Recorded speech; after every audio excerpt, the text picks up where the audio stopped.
പ്രിയ സഹോദരി സഹോദരന്മാരെ, കർത്താവായ യേശു ക്രിസ്തുവിൻ്റെ നിസ്തുല്യമായ നാമത്തിലുള്ള സ്നേഹവന്ദനം ആദ്യമായിട്ട് അറിയിക്കുന്നു. ഞങ്ങൾ കുറേ നാൾ അമേരിക്കൻ ഐക്യനാടുകളിലായിരുന്നു എന്നുള്ളത് നിങ്ങൾക്ക് അറിയാം. ഞങ്ങൾ നാട്ടിലേക്ക് മടങ്ങി വരണം എന്നുള്ള ആഗ്രഹത്തോടു കൂടെ നിങ്ങളിൽ അനേകം ആളുകൾ ഞങ്ങൾക്ക് വേണ്ടി പ്രാർത്ഥിച്ചിട്ടുണ്ട് എന്ന് ഞങ്ങൾ അറിയുന്നു. അതിനായിട്ട് ഹൃദയംഗമായിട്ട് ഞങ്ങൾ നന്ദി പറയുന്നു. കർത്താവ് പ്രാർത്ഥനയെ മാനിച്ച് ഈ നാട്ടിലേക്ക് മടങ്ങി വരുവാനുള്ള ക്രമീകരണം കർത്താവ് ഉണ്ടാക്കി. ഞങ്ങളുടെ 2 കുഞ്ഞുങ്ങൾ അമേരിക്കയിലാണ്. ഗ്രേസ് അവൾക്ക് ഒരു ജോലിയുണ്ട്. ജോനതൻ അദ്ദേഹം അവിടെ ഒരു യൂണിവേഴ്സിറ്റിയിൽ എഞ്ചിനീയറിങ്ങിന് 2ാം വർഷം പഠിക്കുന്നു. പിന്നെ ഇളയ മകനുമായിട്ടാണ് ഞങ്ങൾ നാട്ടിൽ വന്നിരിക്കുന്നത്. അവൻ 9ാം ക്ലാസ്സിലാണ്. ഞങ്ങളിവിടെ ഹോം സ്കൂളിംഗ് എന്നുള്ള ഒരു ക്രമീകരണമാണ് ചെയ്തിട്ടുള്ളത്. കർത്താവ് ഇത്രത്തോളം ഞങ്ങളെ സഹായിച്ചു. നിങ്ങളുടെ പ്രാർത്ഥനയ്ക്കും സ്നേഹത്തിനും ഹൃദയംഗമായിട്ട് നന്ദി പറയുന്നു.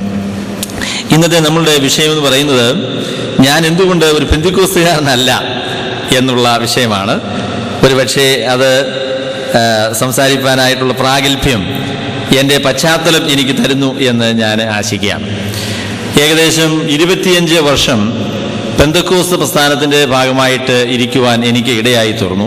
അതിനുശേഷമാണ് ഞാൻ ആ പ്രസ്ഥാനം വിട്ട് ദൈവവചനപ്രകാരം ജീവിക്കണം എന്നുള്ള ആഗ്രഹത്തോടുകൂടെ കർത്താവിൻ്റെ സഭ എന്നുള്ള ആശയം എനിക്ക് സ്വീകരിക്കുവാനായിട്ട് സാധിച്ചത്. ഇന്ന് പെന്തക്കോസ്ത് പ്രസ്ഥാനത്തെക്കുറിച്ച് പറയുമ്പോൾ മാനുഷികമായ നിലയിൽ ലോകത്തിലെ വളരെ പ്രസിദ്ധമായിരിക്കുന്ന ഒരു ക്രമീകരണമാണ് അത് എന്ന് പറയാതിരിക്കുവാനായിട്ട് സാധിക്കില്ല. ലോകത്തിൽ ഉള്ള ക്രിസ്തീയ വിശ്വാസികളെക്കുറിച്ച് ചിന്തിക്കുമ്പോൾ ക്രിസ്തീയ വിശ്വാസികൾ എന്ന് ഞാൻ ഉദ്ദേശിച്ചത് യേശു ക്രിസ്തുവിൽ വിശ്വസിച്ച് രക്ഷിക്കപ്പെട്ടവർ എന്നുള്ള നിലയിലല്ല, ക്രിസ്തീയമായിരിക്കുന്ന പേര് വഹിക്കുന്നവർ എന്നുള്ള നിലയിലാണ്. അതിൽ 1ാം സ്ഥാനം റോമൻ കത്തോലിക്കർക്കാണ്. 100 കോടി ആളുകൾ അവരോടൊപ്പം ഉണ്ട് എന്നാണ് ആളുകൾ പറയുന്നത്. പിന്നെ 2ാം സ്ഥാനം പെന്തക്കോസ്തുകാർക്കാണ്. 50 കോടി ആളുകൾ അവരുടെ കൂടെ ഉണ്ട് എന്നാണ് അവർ അവകാശവാദം പറയുന്നത്. ഇത് വലിയ പ്രതിഭാസമാണ്. വളരെ വേഗം കാട്ടുതീ പോലെ പടർന്ന ഒരു ആശയമാണ് എന്ന് നമുക്ക് കാണാൻ സാധിക്കും. ആധുനിക പെന്തക്കോസ്ത് പ്രസ്ഥാനം ആരംഭിക്കുന്നത് 1902 ആണ്. ചാൾസ് പെർഹാം എന്ന് പറയുന്ന ഒരു ബൈബിൾ സ്കൂൾ അധ്യാപകൻ അപ്പോസ്തല പ്രവൃത്തി 2ാമത്തെ അധ്യായം പഠിപ്പിച്ചുകൊണ്ടിരിക്കുന്ന അവസരത്തിൽ അന്യഭാഷ അടയാളത്തോടുകൂടെയുള്ള ആത്മാവിൻ്റെ സ്വീകരണം സഭയെ സംബന്ധിച്ച് എല്ലാ വിശ്വാസികളെയും സംബന്ധിച്ച് ബാധകമാണ് എന്നുള്ള ആശയം അദ്ദേഹം പഠിപ്പിക്കുകയും അങ്ങനെ പരിശുദ്ധാത്മാവ് ലഭിക്കുന്നതിന് വേണ്ടി പ്രാർത്ഥിക്കുകയും ചെയ്തു. ആഗ്നസ് ഓസ്മൻ എന്ന് പറയുന്നതായിട്ടുള്ള ഒരു സ്ത്രീയെ അന്യഭാഷയിൽ അന്ന് സംസാരിച്ചു. അതാണ് ആധുനിക ക്രിസ്തീയ ലോകത്തിലുള്ള ആദ്യത്തെ അന്യഭാഷ എന്ന് ചരിത്രകാരന്മാർ അതിനെക്കുറിച്ച് പറയുന്നു.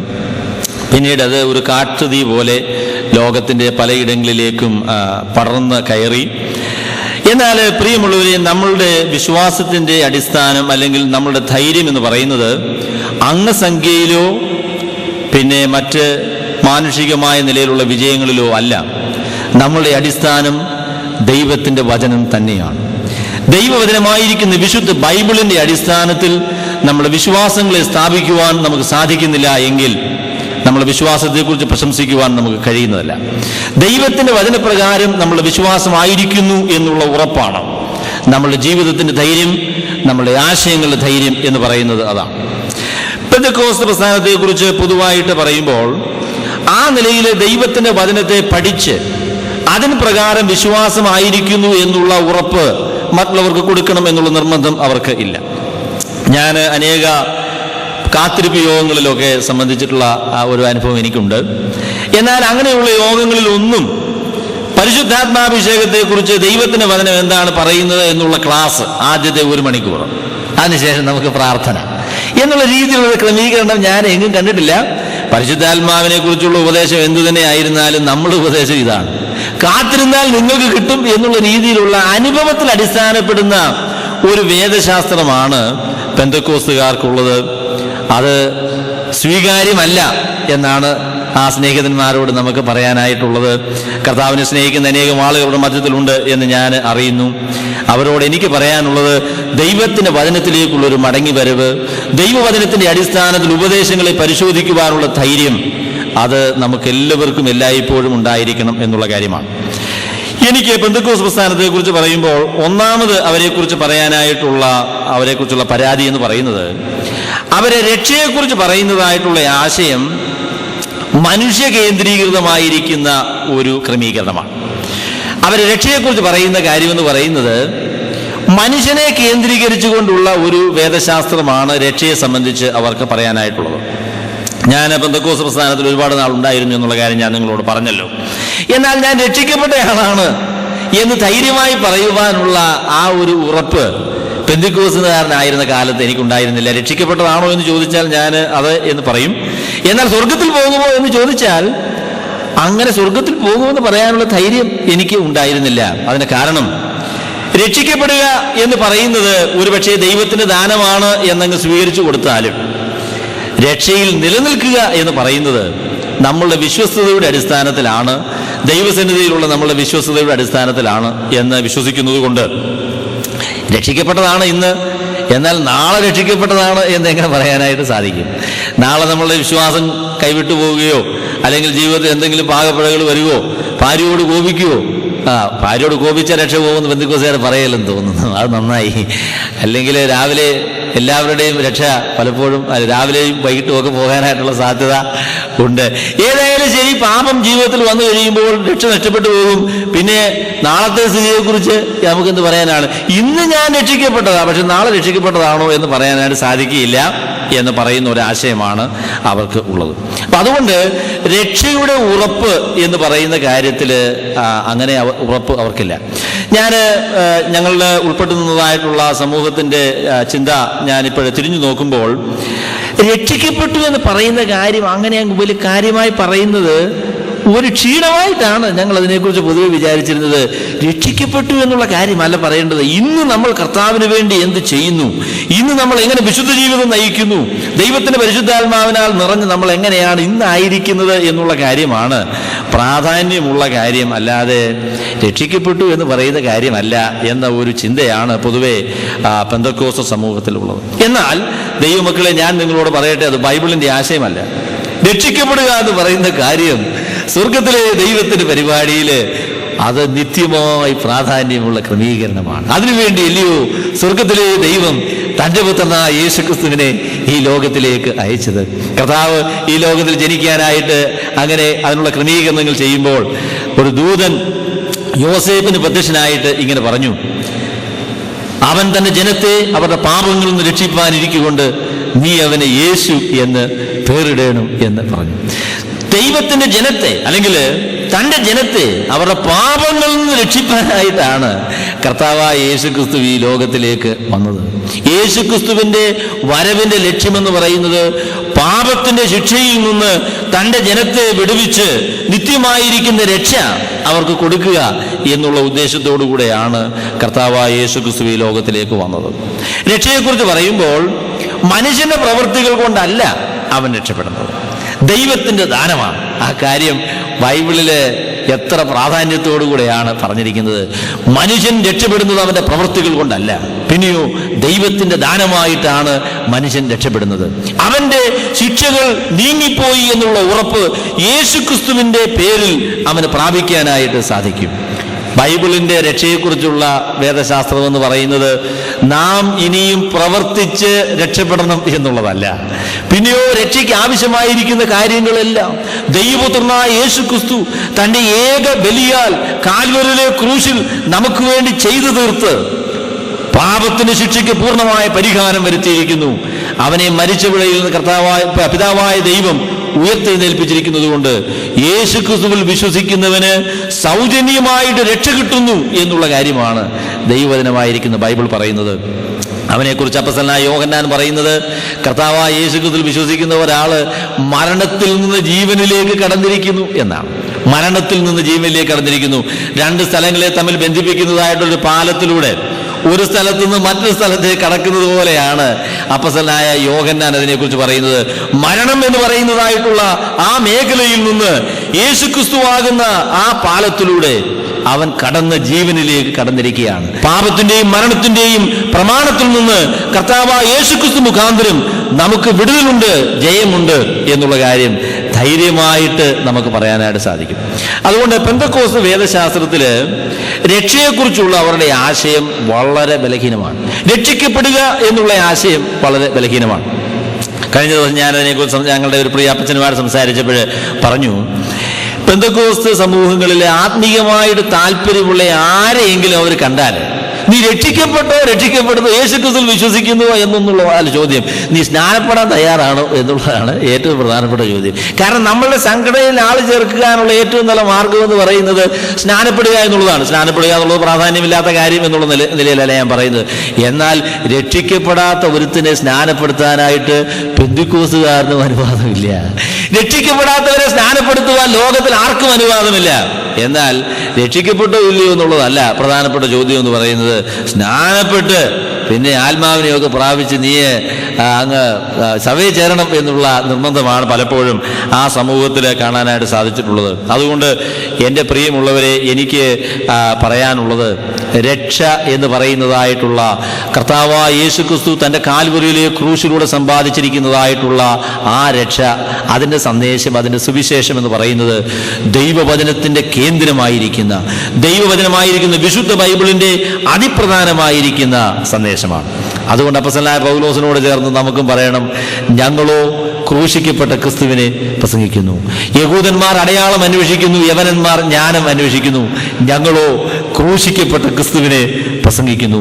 കർത്താവായ യേശു ക്രിസ്തുവിൽ വിശ്വസിക്കുന്നവന് രക്ഷയുണ്ട് എന്നുള്ള കാര്യം ലോകത്തോട് അറിയിക്കുവാനായിട്ടാണ് കർത്താവ് നമ്മളെ വിളിച്ചാക്കിയിരിക്കുന്നത്. യവനെന്നോ യഹൂദനെന്നോ വ്യത്യാസമില്ല. വിശ്വസിക്കുന്ന ഏവനും, ആദ്യം യഹൂദനും പിന്നെ യവനനും, അത് രക്ഷയ്ക്കായിട്ട് ദൈവത്തിന്റെ ശക്തിയാകുന്നു എന്നുള്ള കാര്യമാണ് നമുക്ക് പറയാനുള്ളത്. അത് പറയാൻ പെന്തക്കോസ്തുകാരും കൂടെ മനസ്സ് വെക്കണം എന്നുള്ള അപേക്ഷയാണ് എനിക്ക് അവരോടുള്ളത്. സുവിശേഷത്തെക്കുറിച്ച് വ്യക്തമായി പ്രസംഗിക്കുന്ന അങ്ങനെയുള്ള പ്ലാറ്റ്ഫോം പെന്തക്കോസ്ത് സമൂഹങ്ങളിൽ ഇല്ല തന്നെ എന്ന് പറയേണ്ടതായിട്ടിരിക്കുന്നു, സങ്കടത്തോടെ പറയേണ്ടതായിട്ടിരിക്കുന്നു. ഞാൻ 25 വർഷം പെന്തക്കോസ്ത് പ്രസ്ഥാനത്തിന്റെ ഭാഗമായിരുന്നു എന്ന് ഞാൻ നിങ്ങളോട് പറഞ്ഞല്ലോ. കർത്താവായ യേശുക്രിസ്തുവിൽ വിശ്വസിക്കുന്നത് കൊണ്ട് നിന്റെ പാപങ്ങൾ മോചിച്ച് നിനക്ക് നിത്യമായ ജീവൻ കിട്ടും.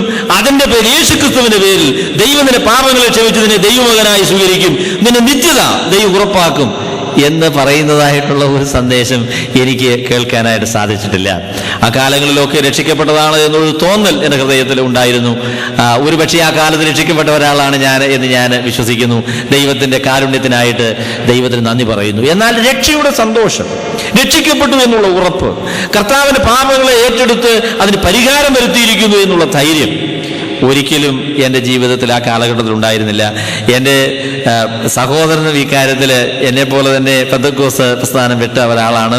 അപ്പോൾ അദ്ദേഹം രക്ഷയെക്കുറിച്ച് പറയുന്ന അവസരത്തിൽ ഇങ്ങനെ സാധാരണ പറയാറുണ്ട്, ഒരല്പം തമാശയായിട്ടാണ് അദ്ദേഹം പറയുന്നത്. അദ്ദേഹം പറഞ്ഞു, അദ്ദേഹത്തിൻ്റെ കണക്കനുസരിച്ച് താൻ പെന്തക്കോസ്തുകാരനായിരുന്നപ്പോൾ തൻ്റെ ഓർമ്മ ശരിയാണെങ്കിൽ ഒരു 13 പ്രാവശ്യം തന്നെ രക്ഷ നഷ്ടപ്പെട്ടിട്ടുണ്ട് എന്നാണ് അദ്ദേഹം അതിനെക്കുറിച്ച് പറഞ്ഞത്. തൻ്റെ കണക്കനുസരിച്ച് ഒരു പെട്ടെന്നുള്ള കണക്കാണ്, എങ്കിലും ഒരു 10-13 പ്രാവശ്യമെങ്കിലും തൻ്റെ രക്ഷ പോയി കാണും. പിന്നെ അത് ഓരോ പ്രാവശ്യം തിരിച്ചു കിട്ടി എന്നുള്ളത് ഏതായാലും സന്തോഷമായി.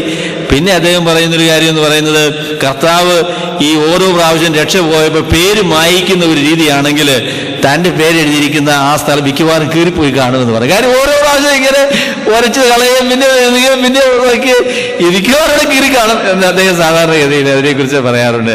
എൻ്റെ പ്രിയമുള്ളവരെ, ഞാൻ നിങ്ങളോട് പറയാം, സ്വർഗത്തിലെ ദൈവം തൻ്റെ പുത്രനായ യേശുക്രിസ്തുവിൽ കൂടെ തരുന്ന രക്ഷ എന്ന് പറയുന്നത് ഒരിക്കലായി അവൻ നമുക്ക് നൽകുന്നതായിട്ടുള്ള ദിവ്യമായിരിക്കുന്ന രക്ഷയാണ്. അത് നമുക്ക് കൈവിട്ടു പോകുന്നതായിട്ടുള്ള കാര്യമല്ല. അത് നമ്മുടെ കരുത്തുകൊണ്ടോ നമ്മുടെ വിശ്വസ്തത കൊണ്ടോ അല്ല. സ്വർഗത്തിലെ ദൈവം തൻ്റെ പുത്രനായ യേശുക്രിസ്തുവിൽ കൂടെ ദാനമായി നമുക്ക് തരുന്ന രക്ഷ വിശ്വാസത്താൽ സ്വീകരിച്ചതിനാൽ ദൈവത്തിന്റെ വചനത്തിന്റെ പ്രഖ്യാപനത്തിന്റെ അടിസ്ഥാനത്തിലാണ് നാം ഉറപ്പുള്ളവരായി, ധൈര്യമുള്ളവരായി ഇരിക്കുവാൻ ഇടയായിരിക്കുന്നത്. നമുക്ക് ധൈര്യത്തോടെ പറയാം, കൃപയാലല്ലോ നാം വിശ്വാസം മൂലം രക്ഷിക്കപ്പെട്ടിരിക്കുന്നത്. അതിനും നമ്മൾ കാരണമല്ല, ദൈവത്തിന്റെ ദാനമത്രേ ആകുന്നു. ആരും പ്രശംസിക്കാതിരിക്കാൻ പ്രവൃത്തികളും കാരണമല്ല. ദൈവത്തിന്റെ കൃപയാൽ രക്ഷിക്കപ്പെട്ടത് ദൈവത്തിന്റെ പൈതലാണ്. ഞാൻ സ്വർഗത്തിന് അവകാശിയാണ്. അതിന്റെ കാരണമെന്ന് പറയുന്നത് എന്റെ നന്മയല്ല, കർത്താവായ യേശുക്രിസ്തുവിന്റെ നന്മയാണ്, യേശുക്രിസ്തുവിന്റെ കാൽവറിയിലെ ബലിമരണമാണ് എന്ന് വളരെ വിനയത്തോടും ധൈര്യത്തോടും കൂടെ പറയുവാൻ ദൈവമക്കൾക്ക് അനുവാദമുണ്ട്. ആ ധൈര്യവും ആ ഉറപ്പും പെന്തക്കോസ്ത് പ്രസ്ഥാനത്തിലില്ല എന്നാണ് ഞാൻ പറയാനായിട്ട് ആഗ്രഹിക്കുന്നത്. രക്ഷിക്കപ്പെട്ടു എന്നുള്ള ധൈര്യം, അതുപോലെ തന്നെ ആ രക്ഷയുടെ അടിസ്ഥാനത്തിൽ അവർക്ക് നിത്യമായ ജീവൻ ലഭിക്കും എന്നുള്ളതായിട്ടുള്ള ധൈര്യം അവർക്കില്ല. കാരണം അവരുടെ രക്ഷ ലഭിക്കുന്നതും പിന്നെ കുറച്ച് കഴിഞ്ഞ് പോകുന്നതും പിന്നെ ലഭിക്കുന്നതുമായിട്ടുള്ള കാര്യമാണ്. അപ്പം ഞാനൊരിക്കലും ഒരു ഉപദേശിയോട് ചോദിച്ചു, രക്ഷ പോവുക എന്നെങ്കിൽ അതിൻ്റെ കൂടെ എന്തെല്ലാം കാര്യം കൂടെ പോകും എന്ന് ചോദിച്ചു. അതായത് രക്ഷിക്കപ്പെട്ട സ്നാനപ്പെട്ട ആളാണ്, അപ്പോൾ ആ സ്നാനം കൂടെ പോകുമോ എന്ന് ചോദിച്ചു. അദ്ദേഹം പറഞ്ഞില്ല, സ്നാനം പോകത്തില്ല, രക്ഷ മാത്രമേ പോകത്തുള്ളൂ എന്ന് പറഞ്ഞു. ഏതായാലും അത് നന്നായി. അല്ലെങ്കിൽ പിന്നെ എത്ര പ്രാവശ്യം നമ്മൾ സ്നാനപ്പെട്ടായിട്ട് വന്നേനെ അല്ലേ? ഓരോ ആഴ്ചയിലും രക്ഷപോകയുടെ സ്നാനം എന്ന് പറഞ്ഞൊരു സ്നാനം, പിന്നെ പുതുതായിട്ട് രക്ഷിക്കപ്പെട്ടവരുടെ സ്നാനം എന്ന് പറയുന്നൊരു സ്നാനം, അങ്ങനെ രണ്ട് സ്നാനം നടത്തേണ്ടതായിട്ട് വന്നേനെ. ഏതായാലും അവരുടെ സ്നാനം പോകാത്തത് ഭാഗ്യം എന്നേ അതിനെക്കുറിച്ച് പറയാനായിട്ട് സാധിക്കുകയുള്ളൂ. അപ്പം അതുകൊണ്ട് രക്ഷയെക്കുറിച്ചുള്ള ഉറപ്പ്, രക്ഷയുടെ സുരക്ഷിതത്വം എന്നുള്ള ദൈവവചനത്തിൻ്റെ ആശയം അത് ആശ്വാസകരവും ദൈവത്തെ സേവിക്കുവാനും ദൈവത്തിന് വേല ചെയ്യുവാനും നമ്മൾ ധൈര്യപ്പെടുത്തുന്നതുമായിട്ടുള്ള ദൈവിക സത്യവുമാണ്. അതിനെ ഓർത്ത് ഞാൻ ദൈവത്തിന് സ്തോത്രം ചെയ്യുന്നു. രക്ഷയെ സംബന്ധിച്ച് പറയുന്നത് വേറെ ഒരു കാര്യമെന്ന് പറയുന്നത്, രക്ഷ, കർത്താവിൻ്റെ മരണം പാപത്തിന് വേണ്ടി മാത്രമല്ല രോഗങ്ങൾക്ക് വേണ്ടിയും കൂടെ ഉള്ളതാണ് എന്ന ആശയം വളരെ അപകടം പിടിച്ച ഒരു പെന്തക്കോസ്ത് ആശയമാണ്. ഞാൻ വിചാരിക്കുന്നു ചില വിശ്വാസികളുടെ ഹൃദയത്തിലും അങ്ങനെയുള്ള ചിന്ത കടന്നു കയറിയിട്ടുണ്ടോ. ചിലരുടെ പ്രാർത്ഥന കേൾക്കുമ്പോൾ എനിക്ക് തോന്നിയിട്ടുണ്ട്, പിന്നെ നമ്മൾ ചിലരും കൂടെ അങ്ങനെയുള്ള ആശയം പിടിക്കുന്നവരുണ്ടോ എന്ന ഒരു ഭയം എനിക്ക് ചില അവസരങ്ങൾ തോന്നാറുണ്ട്. എന്നാൽ എൻ്റെ പ്രിയമുള്ളവരെ, കർത്താവായ യേശുക്രിസ്തുവിൻ്റെ മരണം പാപത്തിനു വേണ്ടി മാത്രമല്ല രോഗത്തിനും വേണ്ടി കൂടെയാണ് എന്നുള്ള ആശയം വളരെ ഗുരുതരമായ ഒരു ഉപദേശ പിശകാണ് എന്ന് ഞാൻ നിങ്ങളോട് പറയട്ടെ. യെശയ്യാ പ്രവചനം 53-ാമത്തെ അധ്യായത്തിൽ അവൻ നമ്മുടെ സാക്ഷാൽ രോഗങ്ങളെ വഹിച്ചു എന്ന് പറയുന്നതായിട്ടുള്ള ആ പ്രസ്താവന അടിസ്ഥാനത്തിലാണ് അവരതിനെക്കുറിച്ച് പറയുന്നത്. എന്നാൽ ആ വേദഭാഗം ശ്രദ്ധയോടെ പരിശോധിക്കുന്ന ആളുകൾക്കറിയാം, ആ സാക്ഷാൽ രോഗമെന്ന് പറയുന്നത് നമ്മളുടെ ശാരീരിക രോഗങ്ങളെക്കുറിച്ചല്ല, യഥാർത്ഥത്തിൽ പാപത്തിന് ശിക്ഷയെക്കുറിച്ച് പറയുന്നതായിട്ടുള്ള ഒരു പ്രസ്താവനയാണ് അത് എന്ന് നമുക്കറിയാം. അപ്പം അതുകൊണ്ട് പാപത്തിന് വേണ്ടി മാത്രമല്ല രോഗത്തിനു വേണ്ടിയും കൂടെ കർത്താവ് മരിച്ചു എന്ന് പറയുമ്പോൾ, പാപത്തിൽ നിന്ന് വിശ്വാസത്താൽ എങ്ങനെ ഒരു മനുഷ്യന് രക്ഷ കിട്ടുമോ അതുപോലെ തന്നെ വിശ്വസിച്ചാൽ രോഗത്തിൽ നിന്നുള്ള രക്ഷയും കിട്ടും എന്നാണ് പെന്തക്കോസ്ത് ആശയം എന്ന് പറയുന്നത്. എന്നാൽ അവർക്കറിയാം, പിന്നെ അവർ പറയുന്ന ആളുകൾ തന്നെ വിശ്വസിച്ചാൽ രോഗശാന്തി കിട്ടുമെന്ന് പറയുന്നവർ ഒരു 95% ആളുകൾക്കും അത് കിട്ടുന്നില്ല എന്നുള്ള കാര്യം അവർ കള്ളം പറയാത്ത ആളുകളാണെങ്കിൽ അവരും അത് സമ്മതിക്കുന്ന കാര്യമാണ്. ദൈവം അത്ഭുതങ്ങളെ പ്രവർത്തിക്കും, രോഗത്തിൽ നിന്ന് സൗഖ്യം കൊടുക്കും എന്നുള്ള കാര്യം നമ്മളും അവരെ പോലെ തന്നെ വിശ്വസിക്കുന്നതാണ്. ചിലപ്പോൾ നമ്മുടെ വിശ്വാസം കുറവാണെന്ന് എനിക്ക് അറിഞ്ഞുകൂടാ. വിശ്വസിക്കണം, ദൈവം അത്ഭുതങ്ങളെ പ്രവർത്തിക്കുന്നവനാണ്. ദൈവഹിതമാണ് എങ്കിൽ രോഗത്തിന് ദൈവം സൗഖ്യം തരും. അത് പെന്തക്കോസ്തുകാർക്ക് മാത്രമല്ല നമുക്കും ദൈവം തരുന്നതായിട്ടുള്ള അവകാശമാണ്. എന്നാൽ വിശ്വസിക്കുന്നവർക്ക് പാപത്തിന്റെ ശിക്ഷയായ മരണത്തിൽ നിന്ന് ദൈവം വിടുതൽ കൊടുക്കുന്നത് പോലെ വിശ്വാസത്താൽ രോഗത്തിൽ നിന്ന് വിടുതൽ കിട്ടുകയില്ല എന്നുള്ളത് ദൈവവചനത്തിന്റെ പ്രഖ്യാപനവും അനുഭവത്തിന്റെ പ്രഖ്യാപനവുമാണ്. 95% ആളുകളും വിശ്വസിച്ചിട്ട് അവർക്ക് രോഗശാന്തി കിട്ടിയില്ല. അപ്പോൾ അവരുടെ കൂടെയുള്ള വിശ്വസിച്ച് രക്ഷ കിട്ടുമെന്ന് പറയുന്ന ആളുകൾക്കും അത്രയും ധൈര്യമേ പറ്റുകയുള്ളൂ. വിശ്വസിച്ചോളൂ, ചിലപ്പോൾ രക്ഷ കിട്ടാനുള്ള സാധ്യത ഉണ്ട് എന്ന് രക്ഷയെക്കുറിച്ച് പറയാനായിട്ട് സാധിക്കുകയുള്ളൂ. അപ്പോൾ എൻ്റെ പ്രിയമുള്ളവരെ, വിശ്വസിക്കുന്നത് കൊണ്ട് പാപശാന്തി കിട്ടുന്നത് പോലെ തന്നെ രോഗശാന്തിയും കിട്ടുമെന്ന് പറഞ്ഞാൽ രക്ഷയ്ക്കുള്ള ഉറപ്പ്, രക്ഷിക്കപ്പെടുന്നതിനെ സംബന്ധിച്ചുള്ള ദൈവിക വചനത്തിന്റെ പ്രഖ്യാപനങ്ങളുടെ എല്ലാം ആ ഉറപ്പിനെ ഇല്ലായ്മ ചെയ്യുന്നതായിട്ടുള്ള അപകടകരമായ ഒരു പ്രസ്താവനയാണ് അത് എന്ന് ഞാൻ നിങ്ങളോട് പറയട്ടെ. അപ്പൊ അങ്ങനെയുള്ള പ്രസ്താവനയെ കുറിച്ച് പറയുമ്പോൾ ഒരു കാര്യം കൂടെ എനിക്ക് അതിനെക്കുറിച്ച് പറയേണ്ടതായിട്ടിരിക്കുന്നു. കർത്താവായ യേശുക്രിസ്തു നമ്മുടെ പാപങ്ങൾക്ക് വേണ്ടി മരിച്ചു എന്ന് നമ്മൾ പറയുമ്പോൾ അതുകൊണ്ട് നമ്മൾ അർത്ഥമാക്കുന്നത് എന്താണ്? കർത്താവ് ഞങ്ങൾക്ക് വേണ്ടി മരിച്ചു എന്ന് പറയുമ്പോൾ നമ്മൾ സുവിശേഷം പറയുന്ന അവസരത്തിൽ നമ്മൾ ചോദിക്കും, കർത്താവ് നിനക്ക് വേണ്ടി മരിച്ചു എന്ന് നീ പറയുന്നല്ലോ എന്ന് പറഞ്ഞാൽ അതിന്റെ അർത്ഥം എന്താണ് എന്ന് നമ്മൾ ചോദിക്കും. ഉടനെ നമ്മൾ പറയുന്ന മറുപടി എന്തുവാ? പാപത്തിന് വേണ്ടി കർത്താവ് മരിച്ചു എന്ന് പറഞ്ഞാൽ പാപത്തിന് ദൈവം നൽകുന്നതായിട്ടുള്ള ശിക്ഷ എന്ന് പറയുന്നത് മരണമാണ്. പാപത്തിന്റെ ശമ്പളം മരണമത്രേ. അപ്പൊ പാപത്തിന് ശിക്ഷയായിട്ടുള്ള മരണം കർത്താവായ യേശുക്രിസ്തു ഏറ്റെടുത്ത് എനിക്ക് പകരക്കാരനായി മരിച്ചു എന്നാണ് അതിന്റെ അർത്ഥം. രോഗത്തിന് വേണ്ടി മരിച്ചു എന്ന് പറഞ്ഞാൽ എന്താ അർത്ഥം? കർത്താവായ യേശുക്രിസ്തുവിന് രോഗത്തിന് വേണ്ടി മരിച്ചു. രോഗത്തിന് പോലെ ശിക്ഷയും കർത്താവ് കൊടുത്തിട്ടുണ്ട്. രോഗം തന്നെ ശിക്ഷയാണ്. അപ്പോൾ രോഗത്തിന് വേണ്ടി മരിച്ചു എന്ന് പറയുന്ന പ്രസ്താവന പാപങ്ങൾക്ക് വേണ്ടി മരിച്ചു എന്ന് പറയുന്നത് പോലെ ഒരിക്കലും പറയാനായിട്ട് കഴിയുന്ന പ്രസ്താവനയല്ല. കർത്താവായ യേശുക്രിസ്തു നമ്മുടെ പാപങ്ങൾക്കും രോഗങ്ങൾക്കും വേണ്ടി മാത്രമല്ല, നമ്മുടെ കടത്തിന് വേണ്ടിയും നമ്മുടെ കഷ്ടത്തിന് വേണ്ടിയും നമ്മുടെ കണ്ണുനീരിന് വേണ്ടിയും നമ്മുടെ സങ്കടങ്ങൾക്ക് വേണ്ടിയും ദുഃഖങ്ങൾക്ക് വേണ്ടി എല്ലാമാണ് കർത്താവ് മരിച്ചത് എന്നുള്ളത് ശരിയാണ്. എന്നാൽ ഈ പറയുന്നതായിട്ടുള്ള രോഗശാന്തിയും ദുഃഖത്തിൽ നിന്ന് വിടുതലും പാപത്തിന്റെ പ്രവർത്തനങ്ങളിൽ നിന്ന് വിടുതലും പിന്നെ ശരീരത്തിന്റെ വീണ്ടെടുപ്പും ഒക്കെ ഈ വർത്തമാനകാലത്ത് ദൈവം നമുക്ക് വിശ്വാസത്താൽ രക്ഷ കിട്ടുന്നത് പോലെ അല്ല തരുന്നത് എന്നാണ് ദൈവത്തിന്റെ വചനം നമ്മളോട് പറയുന്നത്. നമ്മളുടെ രോഗത്തിൽ നമുക്ക് വിടുതലുണ്ട് എന്നുള്ളത് നമ്മുടെ പ്രത്യാശയാണ്. നമുക്കറിയാം, രോഗമില്ലാത്തൊരു നാടിനെയാണ് നമ്മൾ നോക്കിയിരിക്കുന്നത്. കർത്താവ് പറഞ്ഞു, അപ്പോസ്തലനായ പൗലോസ് പറഞ്ഞപ്പോൾ ഫിലിപ്പി ലേഖനത്തിൽ ഇങ്ങനെ പറഞ്ഞു, നമ്മളുടെ പൗരത്വമോ സ്വർഗത്തിലാകുന്നു, അവിടെ നിന്ന് കർത്താവായ യേശു ക്രിസ്തു രക്ഷിതാവായി വരും എന്ന് നാം കാത്തിരിക്കുന്നു. അവൻ സകലത്തെയും കീഴ്പ്പെടുത്തുവാൻ കഴിവുള്ള തന്റെ വ്യാപാര ശക്തി കൊണ്ട് നമ്മുടെ ഈ താഴ്ചയുള്ള ശരീരങ്ങളെ തന്റെ മഹത്വമുള്ള ശരീരത്തോട് അനുരൂപമായിട്ട് രൂപാന്തരപ്പെടുത്തും. അതിനുശേഷം നമുക്ക് രോഗവുമില്ല, ദുഃഖവുമില്ല, കണ്ണുനീരുമില്ല. എന്നാൽ അത് ഈ ലോകത്തിൽ വെച്ച് സംഭവിക്കുന്ന കാര്യമല്ല. ഈ ലോകത്തിൽ നമുക്ക് ദുഃഖമുണ്ട്, രോഗമുണ്ട്, പ്രയാസമുണ്ട്, പിന്നെ സങ്കടമുണ്ട്. ഇതൊക്കെ ഈ ലോകത്തില് വീണ്ടെടുപ്പിന്റെ പൂർത്തീകരണം നടക്കാത്ത ഈ കാലത്ത് ജീവിതത്തിന്റെ ഭാഗമായിട്ട് ദൈവം നമുക്ക് നൽകിയിട്ടുള്ളതാണ്. അതിന്റെ നടുവിൽ ദൈവത്തിന്റെ കാരുണ്യത്താൽ പ്രത്യേകമായിട്ട് ദൈവം നമ്മളുടെ ദുഃഖങ്ങളിൽ നിന്നും രോഗങ്ങളിൽ നിന്നും ഒക്കെ ഉള്ള വിടുതല് ദൈവത്തിന്റെ ഹിതപ്രകാരം നമുക്ക് തരുമെങ്കിലും പാപത്തിന്റെ ശിക്ഷയിൽ നിന്ന് വിശ്വാസത്താൽ ഒരു വ്യക്തിക്ക് ലഭിക്കുന്ന രക്ഷ പോലെയുള്ള ഉറപ്പോടുകൂടെയുള്ള ഒരു ക്രമീകരണം അതിന്റെ ഫലത്തിൽ സംബന്ധിച്ചുള്ള മറ്റ് യാതൊരു മേഖലയെ സംബന്ധിച്ചും ആ ഉറപ്പ് കർത്താവ് ദൈവത്തിന്റെ വചനത്തിൽ തന്നിട്ടില്ല. അതുകൊണ്ട് കർത്താവായ യേശു ക്രിസ്തു നമ്മുടെ പാപങ്ങൾക്ക് വേണ്ടി മരിച്ചു എന്ന് പറയുന്നത് പോലെ തന്നെ രോഗങ്ങൾക്ക് വേണ്ടി മരിച്ചു എന്ന് പറയുന്ന പ്രസ്താവന അത് അപകടകരമായ പ്രസ്താവനയാണ്. അത് ദൈവവചനത്തിന് വിരുദ്ധമായിരിക്കുന്ന പ്രസ്താവനയാണ്. അങ്ങനെ പറയുന്ന ആളുകള് അവര് തൻ്റെ ഇടമുള്ള ആളുകളാണെങ്കിൽ അവർ പറയേണ്ടതെന്ന് ചോദിച്ചാൽ, കർത്താവായ യേശു ക്രിസ്തുവിൽ വിശ്വസിച്ചതുകൊണ്ട് ഞാൻ പാപത്തിന്റെ ശിക്ഷയിലാവുകയില്ല എന്ന് പറയുന്നത് പോലെ തന്നെ കർത്താവായ യേശു ക്രിസ്തുവിൽ വിശ്വസിച്ചതുകൊണ്ട് ഞാൻ രോഗത്തിലാവുകയില്ല എന്ന് ധൈര്യമായിട്ട് പറയാനുള്ള ചങ്കൂറ്റം അവർക്കുണ്ടാകണം എന്നാണ് ഞാൻ പറയാൻ ആഗ്രഹിക്കുന്നത്. അങ്ങനെ അവർ പറയുമായിരിക്കും. പറഞ്ഞ ജീവനെ കാണാം, കുറച്ചാൾ കഴിയുമ്പോൾ ഒരു ശവപ്പെട്ടിയൊക്കെ ഉണ്ടാക്കി അദ്ദേഹത്തെ ഒരു ശവപ്പെട്ടിക്ക് അതൊക്കെ വെച്ച് ഇങ്ങനെ പ്രിയ കർത്താവിന്റെ ദാസങ്ങളൊക്കെ പറഞ്ഞ് നമ്മൾ അദ്ദേഹത്തെ കൊണ്ടുപോകും. അല്ലാതെ ഇവിടുന്ന് ആരും പോവുകയില്ല എന്നുള്ളത് വളരെ ഉറപ്പായിരിക്കുന്ന കാര്യമാണ്. അപ്പോൾ യേശു ക്രിസ്തു നമ്മുടെ പാപങ്ങൾക്ക് വേണ്ടി മരിച്ചു എന്ന് പറയുന്ന ദൈവത്തിന്റെ ജനത്തിന് പാപത്തിന്റെ ശിക്ഷയെ ഭയപ്പെടുവാൻ ആവശ്യമില്ലാത്തതുപോലെ രോഗങ്ങൾക്ക് വേണ്ടി മരിച്ചു എന്ന് പറയുന്ന ആളുകൾക്ക് എന്താ രോഗത്തെക്കുറിച്ച് ഭയപ്പെടാതിരിക്കാനുള്ള ധൈര്യമില്ലാത്തത്? കാരണം എന്താണെന്ന് ചോദിച്ചാൽ ദൈവത്തിന്റെ വചനം അങ്ങനെ വാഗ്ദാനം ചെയ്യുന്നില്ല. അത് ദൈവത്തിന് പ്രകാരമുള്ള ഉപദേശമല്ല, അത് വചനവിരുദ്ധമായിരിക്കുന്ന ആശയമാണ്. നമ്മുടെ പാപങ്ങൾക്ക് നിത്യമായി പരിഹാരം വരുത്തിയ ദൈവം നമ്മളെ രോഗങ്ങളിൽ നിന്നും ദുഃഖങ്ങളിൽ നിന്നും വിടുവിക്കുന്ന ഒരു ദിവസമുണ്ട്. ആ ദിവസത്തിന് വേണ്ടി നമ്മൾ കാത്തിരിക്കുന്നവരാണ്. അവിടെ നമ്മൾ രോഗത്താൽ മരണം വന്ന് നമ്മളെ മരണം പിടിക്കുമ്പോഴും നമ്മൾ അപ്പോസ്തലനായ പൗലോസിനോട് ചേർന്ന് പറയും, അതുകൊണ്ട് പ്രത്യാശയില്ലാത്ത ഈ ലോകത്തുള്ളവരെ പോലെ നിങ്ങൾ ദുഃഖിക്കരുത്. എന്നാൽ അന്ത്യകാഹളനാദത്തെങ്കിൽ കണ്ണിമിക്കുന്നിടയിൽ നാം എല്ലാവരും രൂപാന്തരപ്പെടും. കാഹളം ധ്വനിക്കും, മരിച്ചവർ അക്ഷയരായി ഉയർക്കും. ആ പ്രത്യാശയാണ് നമ്മളെ ജീവിപ്പിക്കുവാനായിട്ട് ധൈര്യപ്പെടുത്തുന്നത്. ആ ലോകത്തിന് വേണ്ടിയാണ് നമ്മൾ കാത്തിരിക്കുന്നത്. ഈ ലോകത്തിൽ രോഗവുമില്ല, ദുഃഖവുമില്ല, ഒന്നുമില്ല. വലിയ വീടും ഉണ്ടാക്കി വലിയ കാറും വാങ്ങിച്ച് ഇവിടെ നിത്യമായി ജീവിക്കുവാനുള്ള പരിപാടിയൊന്നും നമുക്കാർക്കുമില്ല എന്നുള്ളത് ഓർത്ത് ഞാൻ ദൈവത്തിന് സ്തോത്രം ചെയ്യുന്നു. നാം വരുവാനുള്ള ഒരു രാജ്യത്തിന് വേണ്ടി കാത്തിരിക്കുന്ന ആളുകളാണ്.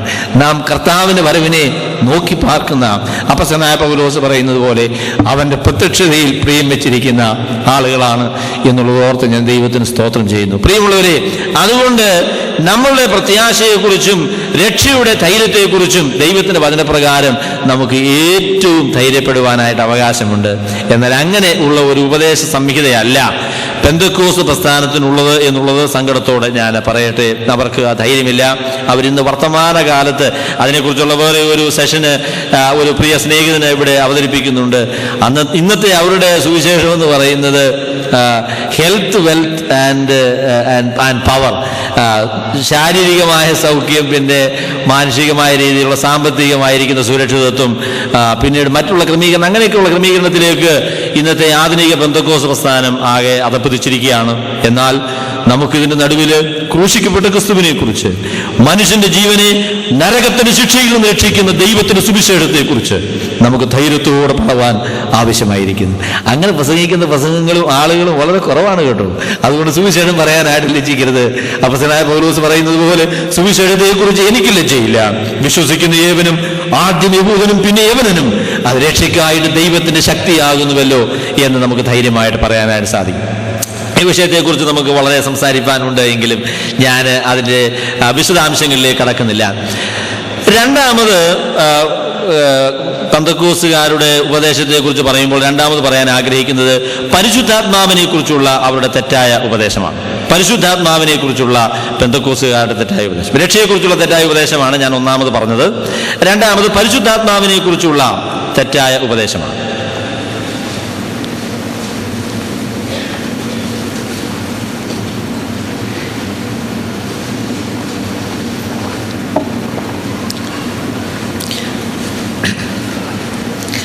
പെന്തക്കോസ്തുകാരെ കുറിച്ച് പറയുമ്പോൾ